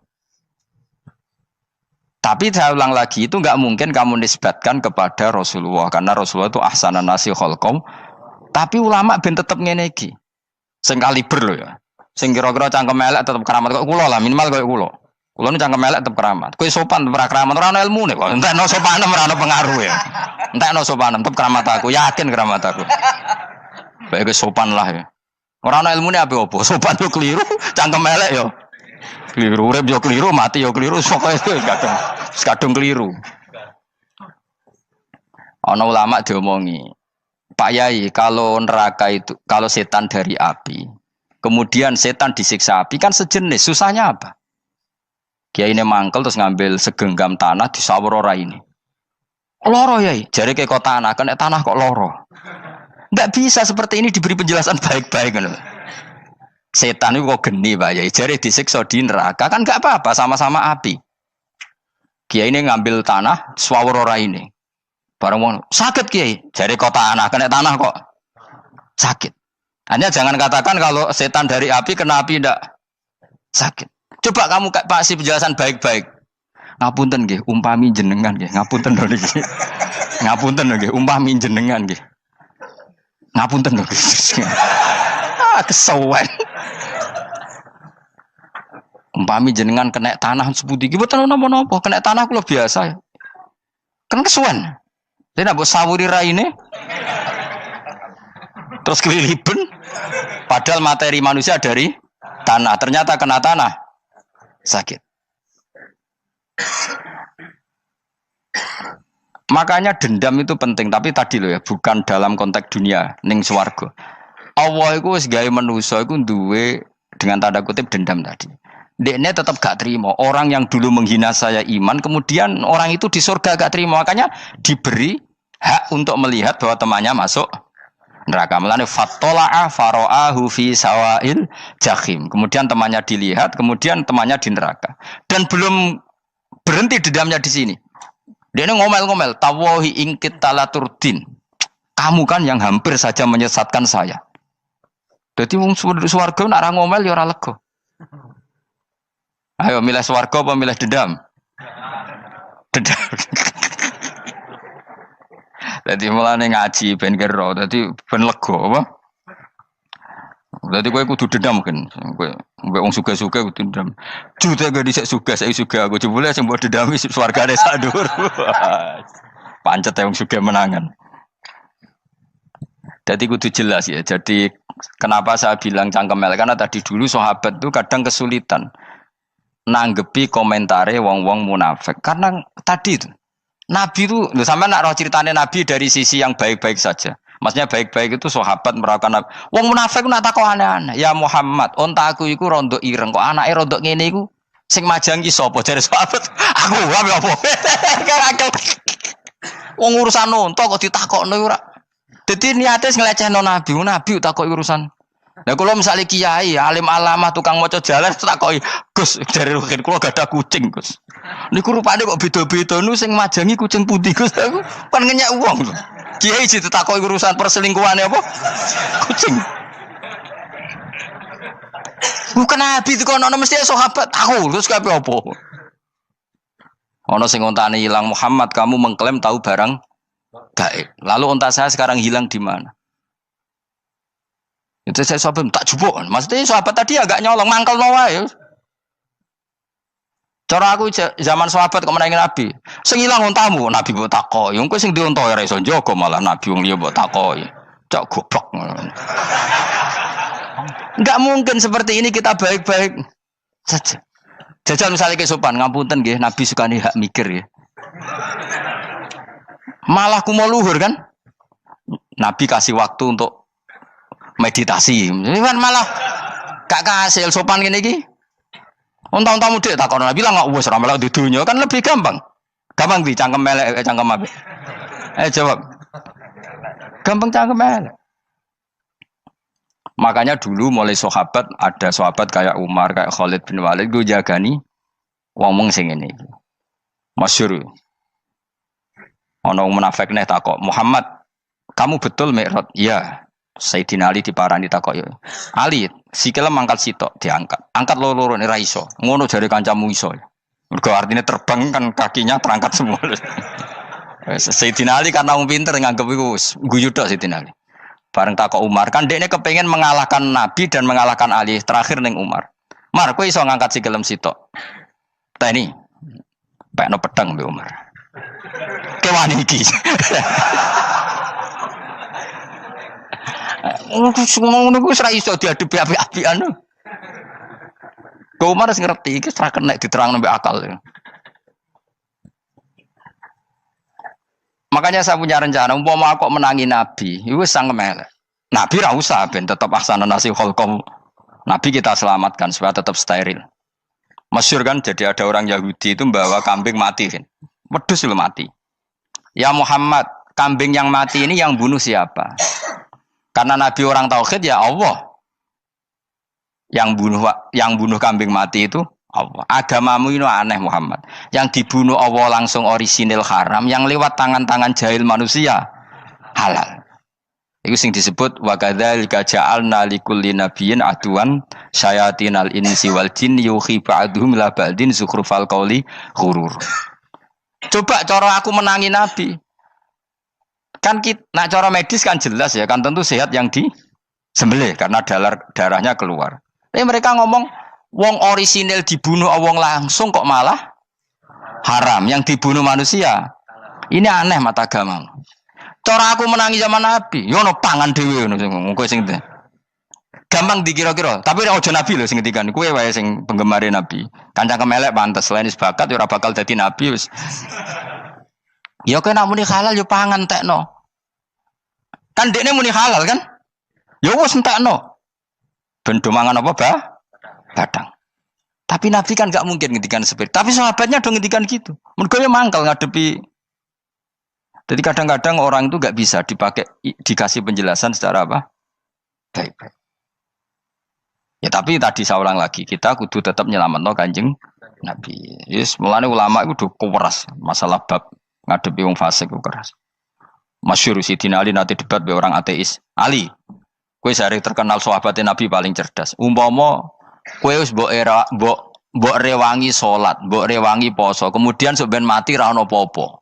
Terus kowe rugi, mbok rewangi salat, mbok rewangi poso, mbok rewangi takwa, ternyata nanti di akhirat ndak ada apa-apa. Lan aku kan enak ning donya, gak tahu salat, gak tahu poso, jadi nanti kalau gak ada apa-apa kan gak masalah. Aku di dunia gak pernah kebebanan aturan-aturan syariat. Masyhur dawuh Sayyidina Ali. Ingka nama taqulu sidqan atau haqqan takhallasta wa takhallasna. Wa ingka nama aqulu haqqan takhallasna wa ahlakta. Siapa lo di? Jika yang kamu katakan benar, yang lolos tidak hanya kamu, saya pun lolos. Jika nanti di akhirat gak ada hisab, memangnya yang selamat kue tok, aku lah yo. Selamat dong, bodoh-bodoh ra ono hisab. Ingka nama taqulu haqqan faqad takhallasta wa takhallasna. Jika yang kamu katakan benar, gak ada hisab, maka kamu selamat, saya pun selamat rumangsamu. Tapi jika yang saya katakan benar, takhallasna wa ahlakta, saya selamat kue rusak. Niku muga ora Sidina Ali cangkem elek tapi, muga ora Sidina Ali. Muga sing ngomong Ruhin misal. Kan cangkem elek. Karena orang seperti itu ra iso mbok terangno api-apian. Di kampunten nggih mengke delok mengke. Lho delok mengke kesuwen li. Kowe nek mati wae SMS aku malah do ndi-ndi ngomongnya. Maka jawab Sayyidina Ali, jika yang kamu katakan benar, yang selamat tidak hanya kamu, saya pun selamat karena tidak ada apa? Hisab. Tapi jika yang saya katakan benar, maka takhallasna wa ahlakta, saya selamat, kamu rusak. Mulane cara kula wong Islam kudu yakin mlebu swarga. Senajan to neraka sik. Saya berkali-kali bilang, kita pun nuruti khawatir. Sebenarnya sholat kita potensi gak diterima Allah karena ada ikhlas. Puasa kita juga gitu. Tapi masalahnya kubu sebelah darah ini siapapun mati itu masuk swarga. Lan aku kalah iklan iso kalah. Lan aku kampanye paling gampang ngaji swarga, ngaji ra paham yo swarga, go kitab ngalor ngidul yo swarga, modus gaya-gayanan yo swarga. Ngaji mergo mangkel bojo yo swarga. Ngaji nglalekno utang yo swarga. Oh, apa kubu sebelah wae swarga terus bosok kene sing iman kak. Swarga. Soal akhir ki mlebu neraka tak kandhani wis enteni sik sabar. Pada akhirnya tetap masuk swarga. Pada akhirnya kapan? 10.000 tahun apa ya ora. Ayo ora kepengin orang nglakoni kok. Jadi ini penting ya. Jadi kita harus terbiasa berpikir secara tadi ya. Sarohku sahabat ulama itu nak ngadepi wong fasik itu akhirnya cangkem elek. Mergo kadang penjelasan lebih gampang. Cuma tadi saya ulang lagi, Nabi harus kita selamatkan. Sajane Nabi Ibrahim yang podo parah. Jadi ketika beliau mematahkan semua berhala yang kecil kan kapaknya dikalungkan berhala yang bareng ditakoi. Hem siapa yang melakukan itu? Takono sing nggo kapak, ora nggo kapak. Jare ketuane wong kafir, utekem lho hem wong karuan berhala bukan nakoki, ora karuan iso ngomong, bukan nakoki. Lah utekem ning ndi karuan ora ngomong mbok sembah. Akhirnya berhubung Nabi Ibrahim darani ngendikan, lah sing nyora aku. Lah yo muga iku ora nabi, iku cangkem elek ta cangkem apik. Muga ora nabi lho. Mergo Nabi Ibrahim utekem lho hem karuan berhala watu kok kon nako. Jare Ibrahim utekem tak kok karuan watu kok mbok sembah. Iso diterangno api-apian. Ngapunten nggih. Ngapunten sanget niki niku. Kesuwen yakin kesuwen. Lah cuma ke mari siko nabi ku ya iku nedok sing cangkem elek iku. Tapi ora demi hak, demi hadun. Nah lha iku sing mari elek. Apa logikanya? Saiki musuh dhisik musuh saiki gabung kuwi ku barang-barang donya kok mbok soal. Nyoal barang akhirat itu keren apa? Apa susahe ning donya nggo sujud, apa susahe ning donya nggo ibadah iku keren. Nyoal kok trimo. Dhisik musuhan kok saiki rukun ben donya kok mbok soal ben wis. Jogeman santriku ngono sini-sini aku. Ciri utama wong apik nyebalakno barang donya, tapi nek akhirat seri. Kayak aku mestine paten soalku wis ngaji jalalan kok gak dadi wali ku maksudnya piye? Tak ulang mulai 2005 kok ora alim-alim maksud. Tapi kita wari jawaban tawaduk semua. Ya tak wari jawaban apa? Karena kita ndak ingin nyaingi guru apalagi melangkai. Ya tak warai ya. Jadi sajane kula saged alim Gus, tapi mboten sae nglangkai guru. Mulane kula nyuwun pangeran tetep bodoh kersane. Kersane tetap sopan tidak ngelangkai. Setuju ya? Jadi soalnya nggak takoki. 2005 loh kan 2005. Berarti seberang tahun? 14 tahun. Tak takoki dadi mubalek yo ora, khotib yo ora. Krungu kabar ruhin wali yo ora. Nuruti kecewa. Tapi setelah ada jawaban tawaduk ya soleh. Memang enggak baik. Murid nyalip guru itu enggak baik. Ya berapa apik, ora iso ya ora ros pokoke. Jelas gitu. Terus niki bukti orang soleh itu boleh berteman orang macam-macam. Bernya ini ahlul jannah bercerita dulu punya teman ateis. Jelas gitu. Yang teman itu mengingkari adanya hari kebang. Tapi nyatanya orang soleh ini tetap masuk surga. Artinya apa? Pertemanan di dunia sama orang ateis ini tidak menghalangi dia masuk surga. Tentu ya sebatas pertemanan. Ora konco golek demenan iku ora jenenge konco iku. Maksudnya berteman mungkin satu kantor atau ditakdir tetangga atau ditakdir apa. Tentu tidak ngikuti apa kemaksiatannya, tapi tetap Karena istilahnya ini kanali korin, saya punya teman sohibun yungkirul ba'sa, saya punya teman yang mengingkari hari kebangkitan. Yang teman itu setiap kali ketemu saya mencibir saya, inna kalaminal musad dikin aidza mitna wa kunna turaba wa idzaman inna lamadi madinun. Teman saya itu selalu mencibir, masa kita nanti dibangkitkan lagi padahal kita sudah jadi debu dan jadi tulang belulang. Lalu teman saya ini nasibnya gimana? Bersama Allah dipertontonkan, sananya teman itu masuk neraka. Intinya apa? Orang soleh ini ketika di dunia punya teman orang tidak soleh, dan itu tidak disalahkan Allah. Tetap dia ahlil jannah, dan temannya karena salah tetap ahlin. Nah, hanya gak ada cerita terus berhubungi kancamu, kowe mlebu neraka ndak. Makanya kita rileks saja di Indonesia. Kancanan tonggong macam-macam tenang aja. Sementing alaikum anfusakum la yadurrukum man dhalla idza tadaitum. Yang penting jaga diri kamu sendiri, dan setelah diri kamu terjaga, tidak masalah orang sekeliling kamu sesat. Ya ayyuhalladzina amanu alaikum anfusakum la yadurrukum man dhalla idza tadaitum. Jaga diri kamu, kualitas hidayat kamu jaga, kualitas kebaikan kamu jaga. Setelah semuanya terjaga, tidak masalah orang sekeliling kamu sesat. Ya kayak teman ini, dia punya teman ateis tapi dia tetap Islami, dia konsisten dalam mempertahankan iman. Ternyata dia tetap ahlil jannah, padahal punya teman ateis. Jelas ya, terus niki supaya clear bahwa karena kita di dunia mesti berteman orang macam-macam. Apalagi semenjak saya dari Korea itu melihat orang Islam ingin bikin masjid, padahal bosnya orang ateis, teman kerjanya orang ateis. Tapi mereka nyatanya imannya tidak goyah. Mereka ingin bikin masjid, urunan bikin masjid, padahal temannya apa? Ateis. Dan itu nggak masalah. Nanti kalau itu soleh terus sampai di surga, golek bosku saya gini di. Iku nara ketemu ya ora lega. Jadi manusia itu masuk sini swarga, nak gak ketemu rivale. Jadi sebenarnya, mbak nak rival politik, nggak tahu saya itu, nggak ada ayatnya, nggak ada penjelasannya di Quran ini. Dan tidak perlu menjelaskan barang dunia terang non Quran kemuliaan. Wan kula terus nang sampai budi. Ka'annahu fa'amal terus budi. Innahum alfau aba'ahum dolin. Innahum sa'tamne kufar iku alfau padha metuki sapa kufar wajadu. Tegese metuki sapa kufar aba'ahum ing bapak-bapak kufar dipetuki dolina khalik sesat kabeh. Nah, mereka itu menjadi kafir karena punya tradisi bapak-bapaknya ya kafir. Terus setelah bapak-bapaknya kafir, fahum mongko te wong akeh ala asarihi ing atase jejak-jejak bapak-bapak wong akeh yurauna iku anut kabeh. Mereka punya bapak-bapak kafir dan kekafiran itu diikuti oleh mereka. Ya sajuna tegese padha ngikuti sapa wong akeh latibaihim maring anut ning abaihim. Fa yasrauna mongko gegancangan to sapa wong akeh ilahi maring ittibail aba. Maksudnya gini, kalau tahu senior kita sesat ya jangan ikut. Mereka enggak, bapaknya sesat nyembah batu, nyembah makhluk. Mereka ikut menyembah batu, menyembah makhluk. Harusnya kalau salah kan enggak perlu diikuti. Jadi kesalahan itu ya kadang ikuti tradisi. Tapi ya tradisi yang seperti itu, kalau tradisi yang baik ya harus diikuti. Walakotelan teman-teman sesat kau belum sedurunge iki generasi sopo akfarul awalin. Sopo aki-aki wong dhisik. Minal umami sing pira-pira umat almadiyati kang wis kliwat.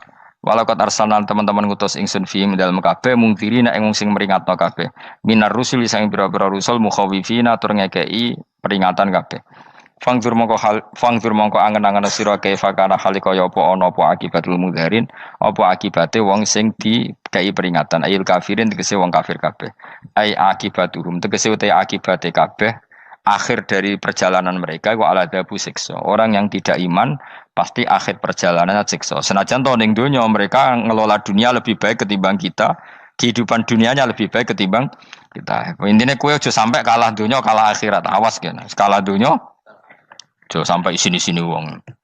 Wis go jalalan jebule kalah donya. Gunane apa go konsep jalalan ngalor gitu. Tutulisi jalalan kalah di dunia menang akhirat. Jebule kalah pisan. Innalillahi wa inna ilaihi raji'un. Awas ke sebenarnya swarga sini-sini wong. Illa ibadah wahi kecuali pira-pira kaulian Allah al-mukhlasina kang ikhlas kabeh, al-mukminina kang mukmin kabeh. Fa innahu mongko satune ibadu wa al-mukhlisin atau al-mukhlasin iku najau. Iku selamat sapa kabeh minal adabi sanging siksa. Li ikhlasihim krana ikhlase wong akeh fil ibadati ing ibadah. Nak kira iki ta apa? Illa ibadah wahil mukhlasin sami nggih. Fathah. Kira iki ta apa? Lame fathah. Illa ibadah wahil mukhlasin iki. Tapi ono sing kira mukhlisin mukhlasin kira gitu. Hah? Ora lah jeng nang Quran e Quran. Mukhlas. Auli anna wa ta saat temne wa ta'ala akhlaso nyelametno sapa mikhlasno sapa ing kabeh lah krana ikilah amal ala qiraati fathil lam ing atase wacanan maca lam. Dadi qiraah itu ada illa ibadah wahil mukhlisin, ada illa ibadah wahil mukhlasin. Jadi mang dua qiraah. Tapi ki anut sing umum ya aja aneh-aneh.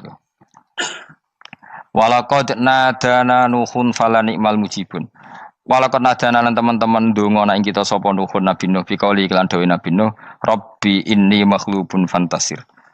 Rabbi do pengiran ingsun ini sak temen ingsun makhlubun den kalahno, fantasir mongko kula aturi nulungi panjenengan. Fala ni'mal mujibun, mongko iku banget nikmate sapa al mujibun, sapa zat sing nyembadani lagu maring Nuh nahnu te kita. Aida'ana ala qaumi. Maksudnya Nabi Nuh ketika tertekan oleh kaumnya, kemudian Nabi Nuh berdoa kepada saya. Dan saya kata Allah fala ni'mal mujibun, zat terbaik yang memberi terkabulnya doa itu fala ni'mal mujibun. Ya Nuh berdoa kepada saya kata Allah, dan saya kata Allah adalah zat terbaik yang bisa mengabulkan doa. Itu jenenge apa? Fala ni'mal mujibun. Eda anak sing donga sapa Nuh ing kita ala qaumihi ing atase kaum Nabi Nuh fa ahlaknahum mongko ngrusak ingsun ing kaum Nabi Nuh bil ghoroqi kelawan tenggelam. Jadi kowe nak mangkel mbek wong-wong sing ora iman, iku pilihane iku kowe parek pangeran. Nak parek pangeran nak sing ora iman dikalahno pangeran. Kowe ora usah dadi ekstremis, malah ribet dhewe. Pasrahno napa pangeran. Lah nek kira wali ora mandi-mandi, ora mandi ya wis. Sementing kowe ning donya bernegara secara sehat, gak perlu dadi napa? Teroris, gak perlu dadi napa? Ekstremis. Karena Nabi Nuh ketika mangkel mbek kaume, Nabi Nuh ngebom mereka apa matur pangeran? Matur pangeran, kemudian pangeran sendiri yang ngambil napa tindakan. Kowe yo ngono mbek musuh-musuhmu sing hasud mbek kowe. Tapi mbah kok nang pangeran malah bela kono. Lah kadang musuhmu luwih bener timbang kono ya. Timbang kowe. Kono kerja keras sugih. Terus duweni kowe sekere turu. Terus mbok pasutno jebule pangeran bener. Kok kowe pemalas. Kono bekerja keras. Ya mbah nak ngono. Lan jegeman di musuh wong saleh. Mergo nak maksudno malah balik ning kowe. Di musuh sing ra saleh dadi menang kowe. Nak padha ra saleh ya mbah ra jelas. Fa ahlaknahum mongko ngrusak ingsun hum ing kaum Nabi Nuh bil ghoroqi kelawan apa tenggel. Sing jelas nabi-nabi dulu nak kecewa ambek musuhe iku mature teng pangeran. Mboten kalau perang itu beda loh. Nabi kalau perang dia perang di arena perang di Badar di Uhud. Jadi janjian terus duel. Ora kok musuhe turu terus di sebelah mboten enten ngono. Ya kalau mau perang ya janjian. Jadi fair. Mereka nantang Nabi, tentu kan tidak baik kalau kebenaran ditantang kebatilan tidak berat. Terus akhirnya ya duel ini wow. Tidak. Yang jelas perang itu tidak sepihak. Makanya bahasa Arabnya takotul, saling perang. Jadi wazan kalau dalam nahwu itu dalam sorof itu qatala itu wazannya musyarakah. Musyarakah itu saling merang, saling nyerang. Jadi nggak boleh sepihak. Makanya janjian oke, mau iduna badrun. Perjanjian kita ketemu di apa? Badar terus ketemu. Ora kok limbe-limbenan niku mboten. Memang tarung. Jadi keren. Sing kalah ya keren, sing menang ya keren. Mergo corong Jawa wani adep. Mboten nyulik niku mboten. Sehingga disebut muqatalah atau napa kital. Masdarnya itu qatala yuqatilu muqatalatan. Malah latihan sorab lah Jong. Karena syarat mufassir itu harus ahli napa? Sorab. Wa najinahu lan nyelametno ingsun ing Nabi Nuh wa alahu lan keluargane Nabi minal karfil azim saking banjir sing gedhe. Ail gharqi tegese selamat sangka tenggelam. Wa ja'alna lan gawe ingsun zuriyata yang anak turun Nabi Nuhum al-bakin. Fanasu mongko te manusa kulhum sakabeh nasikum minasli sanging turun Nabi Nuh alaihis salam. Makanya jenengan yang syukur. Jadi turunan yang sekarang itu sudah steril. Saya ulang lagi. Kamu ini sudah turunan yang steril, tidak ada bapak yang kafir. Yo kowe kabeh sing ngaji Jalalain iki. Kowe kabeh. Ini mbah-mbah kamu sudah apa? Steril. Karena manusia pertama Nabi Adam, terus Nabi Adam seterusnya itu masih ada yang kafir macam-macam. Era Nabi Nuh ini bapak kedua. Sing kafir tenggelam kabeh, terus ada orang 80 semuanya mukmin. Makanya kita yang sekarang itu istilahnya Allah zurriyataman hamalna ma'nuh. Kita ini turunan orang yang diangkat di perahunya Nabi Nuh. Makanya manusia pertama dari Nabi Adam terus itu masih macam-macam. era setelah Nabi Nuh sudah steril, nggak ada lagi yang apa? Kafir. Umpama mbah-mbahmu ana sing kafir meneh, iku ya kafir sing ora asli. Sehingga engkok ya langkai wae. Mesti aja anggap langkai wae. Terus melok mbah sing napa? Sing mukmin. Ya jelas ya, fannasu kulluhum min naslihi alaihis salam. Jadi setelah periode banjir itu semua manusia itu sudah turunan Nabi Nuh dan pas itu sudah steril semuanya apa? Mukmin. Ya orang 80 semuanya orang apa? Nah, setelah itu ada lagi yang kafir. Lah aku ora roh iku sing dadi mbahmu ta ora roh. Ya ora perlu roh kowe. Mulane ora apal nasab penting kanggo biasa ben ora roh. Tadi fanasu mongko te manusa kulo mis kabeh nas iku minaslihi sanging turunan Nabi Nuh alaihissalam. Bakana lan ana iku lahu kedene sapa salah satu auladin sapa telu pira-pira anak Sam. Pertama Sam wa Abul Arab wa Faris wa Rum wa Ham wa Abu Sudan. Sing Hamu Abu Sudan, bapake wong napa? Sudan. Wa Yafas, ana sing maca Yafis. Yafas Abu Turki, bapake wong pundi? Wal Khazar wa Ya'jud wa Ma'jud wa Mahunalika. Mbah kowe minduane sing tira babamu sing Abul Arab ira ngempek sek. Persi kita ya kurang ganteng. Rom kira ora wong Itali. Kayak turunan ndi? Ham iku paling Abu Sudan wong ireng-ireng. Paling iku. Wis ben ngono, ben wis. Wa tarakna alaihi fil akhirin. Wa tarakna lan nyisakno ingsun apa koina tegese nyisakno ingsun ali ngatasin Nuh tak sisakno sanaan khalidati pangaleman hasanan kang apik fil akhirin ing dalam periode-periode sing akhir. Minal anbiya sing pira-pira nabi wal umami lan pira-pira umat ila yaumil kiamat itu maka maring dina kiamat. Nuh jejak-jejak kebaikannya akan saya maklumatkan kebaikannya sampai ila yaumil kiamat. Mulane ora ono barokah kados ngaji, jenengan kudu syukur ngaji. Misalnya Nabi Nuh dititahno Allah akan dipuji ila yaumil kiamat. Yang muji siapa kalau enggak kita-kita ini? Barokahnya ngaji kita tahu kehebatan Nabi Nuh, kita tahu sejarahnya Nabi. Berarti yang muji Nabi Nuh siapa? Ya kita-kita ini yang ngaji. Andai kan tidak ada yang ngaji orang tahu enggak tentang Nuh? Enggak tahu kan? Makanya banyak wali yang enggak suka doa. Bukan karena anti doa enggak, katanya saya yang didoakan para yang sudah meninggal. Karena yang sudah meninggal itu sangat mencintai kita. Lan kula itu termasuk ulama sing jarang ndonga. Nggih ndonga tapi juarang banget. Ora koyo kowe men ndonga ora tau mandi. Kula nu jarang ndonga karena dawuh Kanjeng Nabi, siapapun yang menghidup-hidupkan sunahku otomatis layak mendapat doaku. Dawuh Nabi masyhur, ala khulafai rahmatullah. Siapapun yang mengganti saya berhak dapat rahmatnya Allah. Manhum ya Rasulullah. Siapa itu? Alladzina yuhyuna ma amatahun nas min sunnati. Orang yang menghidup-hidupkan sunnahku yang sudah mati. Coba Nabi Nuh sekarang dapat titah dipuji di dunia ila yaumil. Yang muji siapa coba? Kita-kita kan. Karena kita menerangkan sejarah Nabi Nuh bahwa beliau adai ila Allah, beliau konsisten berjuang ila tauhid. Coba kalau tidak ada orang ngaji. Siapa yang tahu Nabi Nuh? Man huwa, siapa dia? Kan tidak ada yang peduli. Itu kayak kasus Musaddiq dulu itu. Katanya Musaddiq kan punya pengaruh 40.000 orang yang ngakui Musaddiq itu Nabi. Ternyata itu keliru, itu hoax. Saya termasuk orang yang menanyai kenapa mereka menabikan Musaddiq. Tak tanya, kenapa kamu percaya Musaddiq Nabi? Memangnya kenapa kalau dia Nabi?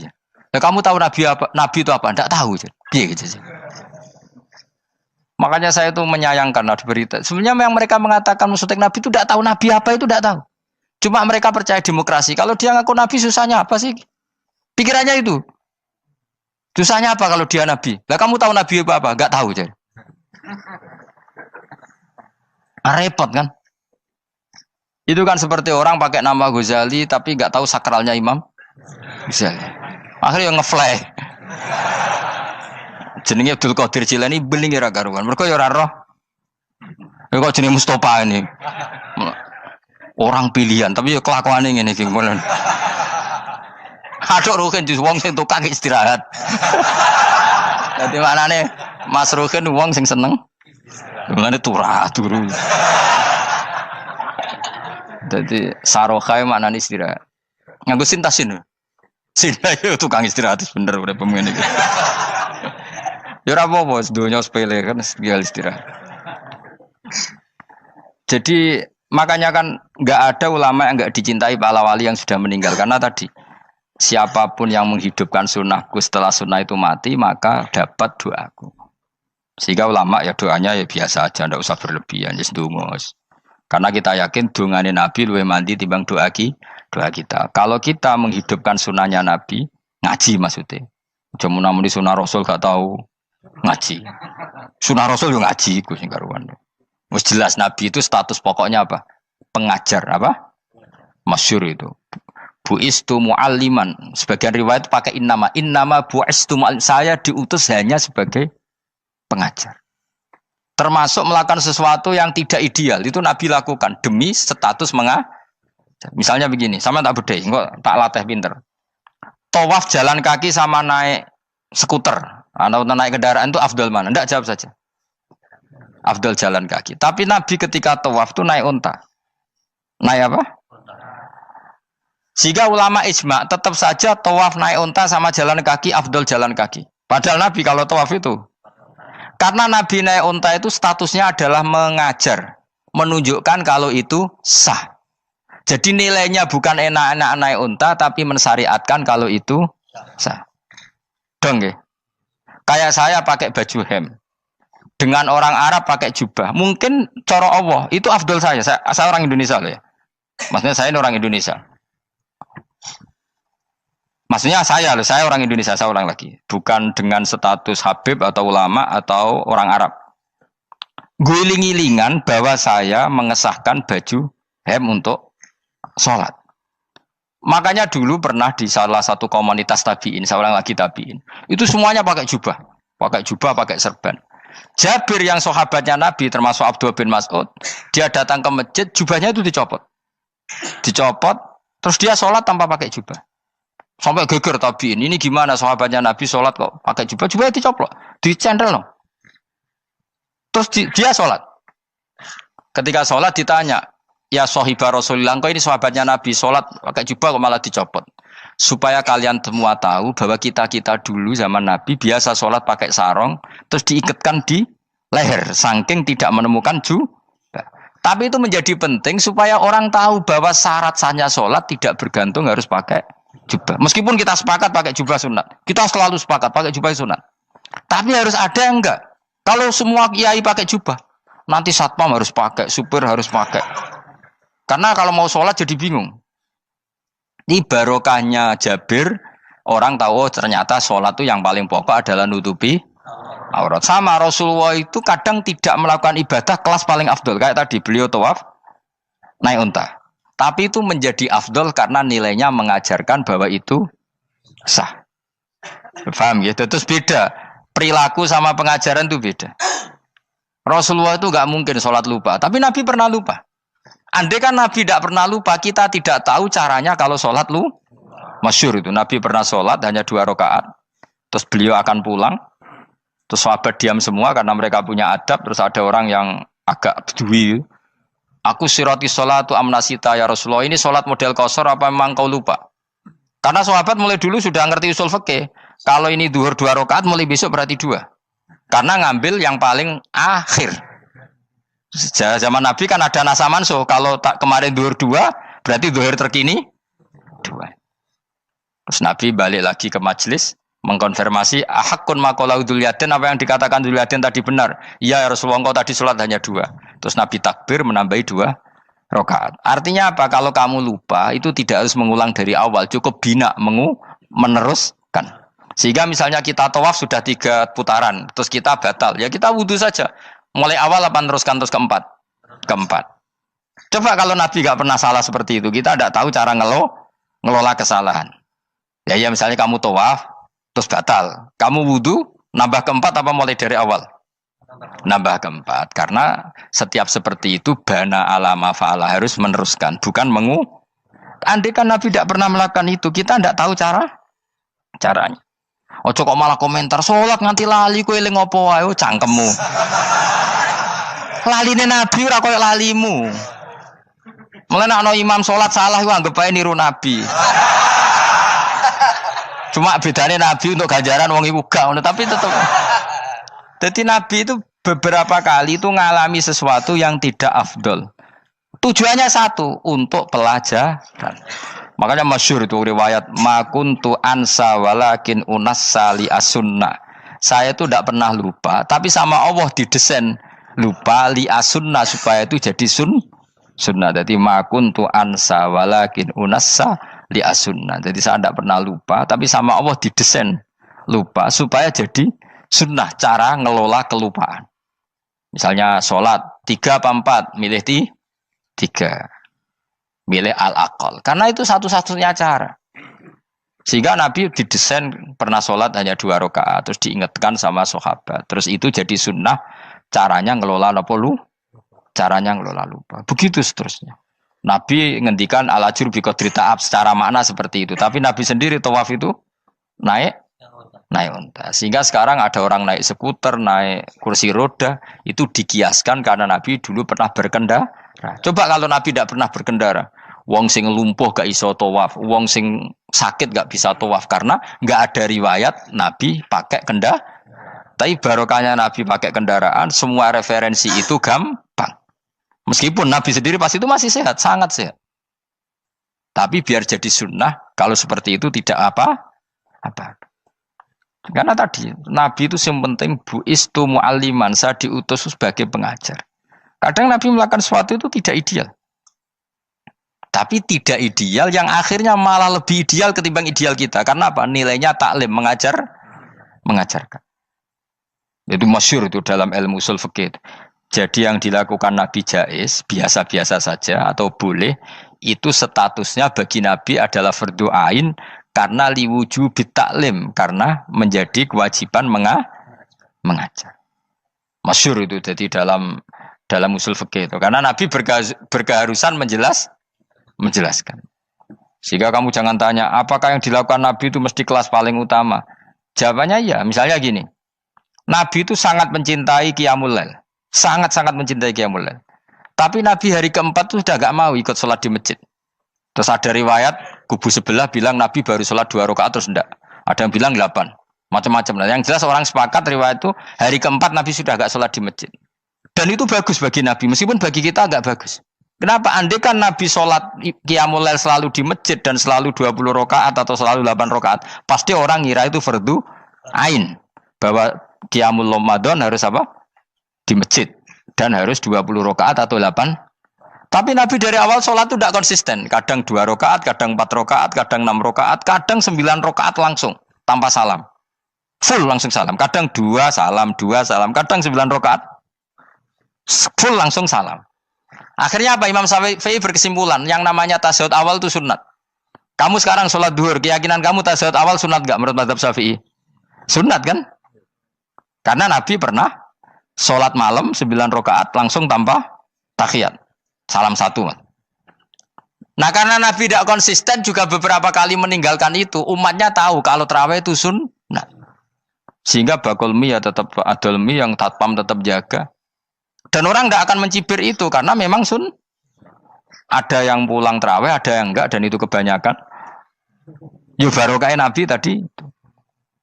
Loh saya betul, saya itu tidak sombong. Saya itu punya pondok, punya santri banyak. Sampai sekarang saya kadang ya tidak tarawih, ya ora delik biasa. Supaya orang tahu kalau itu mah enggak wajib. Tapi berhubung saya wis nama wis kadung apik ngono ku ya ora dadi jatuhku, aman. Tapi sebenarnya hatiku yo nangis, kangen kula mbek pangeran. Lu Nabi sangat kangen mbek pangeran, tapi kalau melakukan ibadah secara terbuka semua pasti dikira itu wajib dan itu memberatkan umatnya. Nah, kowe ora usah ngono, kowe ora usah terus niru Nabi, kadang-kadang ra traweh niru Nabi. Kowe bolak-balik wong ora ngarah, anut kowe ora ngarah. Mulane traweh wae, nek kowe bareng traweh wae. Kok GR apa ono sing nyoroti perilakumu ora ngarah. Makanya kenangannya Sayyidah Aisyah itu kenangannya beliau itu wa in sama siapa teks hadisnya ini ada di Sahih Muslim wa in kana Rasulullah la yadaul amal wa yuhibbuhu makhafata ayufradu alaihim. Sungguh Rasulullah itu sangat mencintai amal tapi beliau terpaksa meninggal. Jadi Nabi itu sangat merindukan amal tapi terpaksa beliau meninggalkannya takut itu dianggap wajib. Misalnya Nabi siwakan. Kebayang enggak kalau kamu bangun tidur nemu bupati enggak kebayang. Nemuin presiden apalagi enggak kebayang.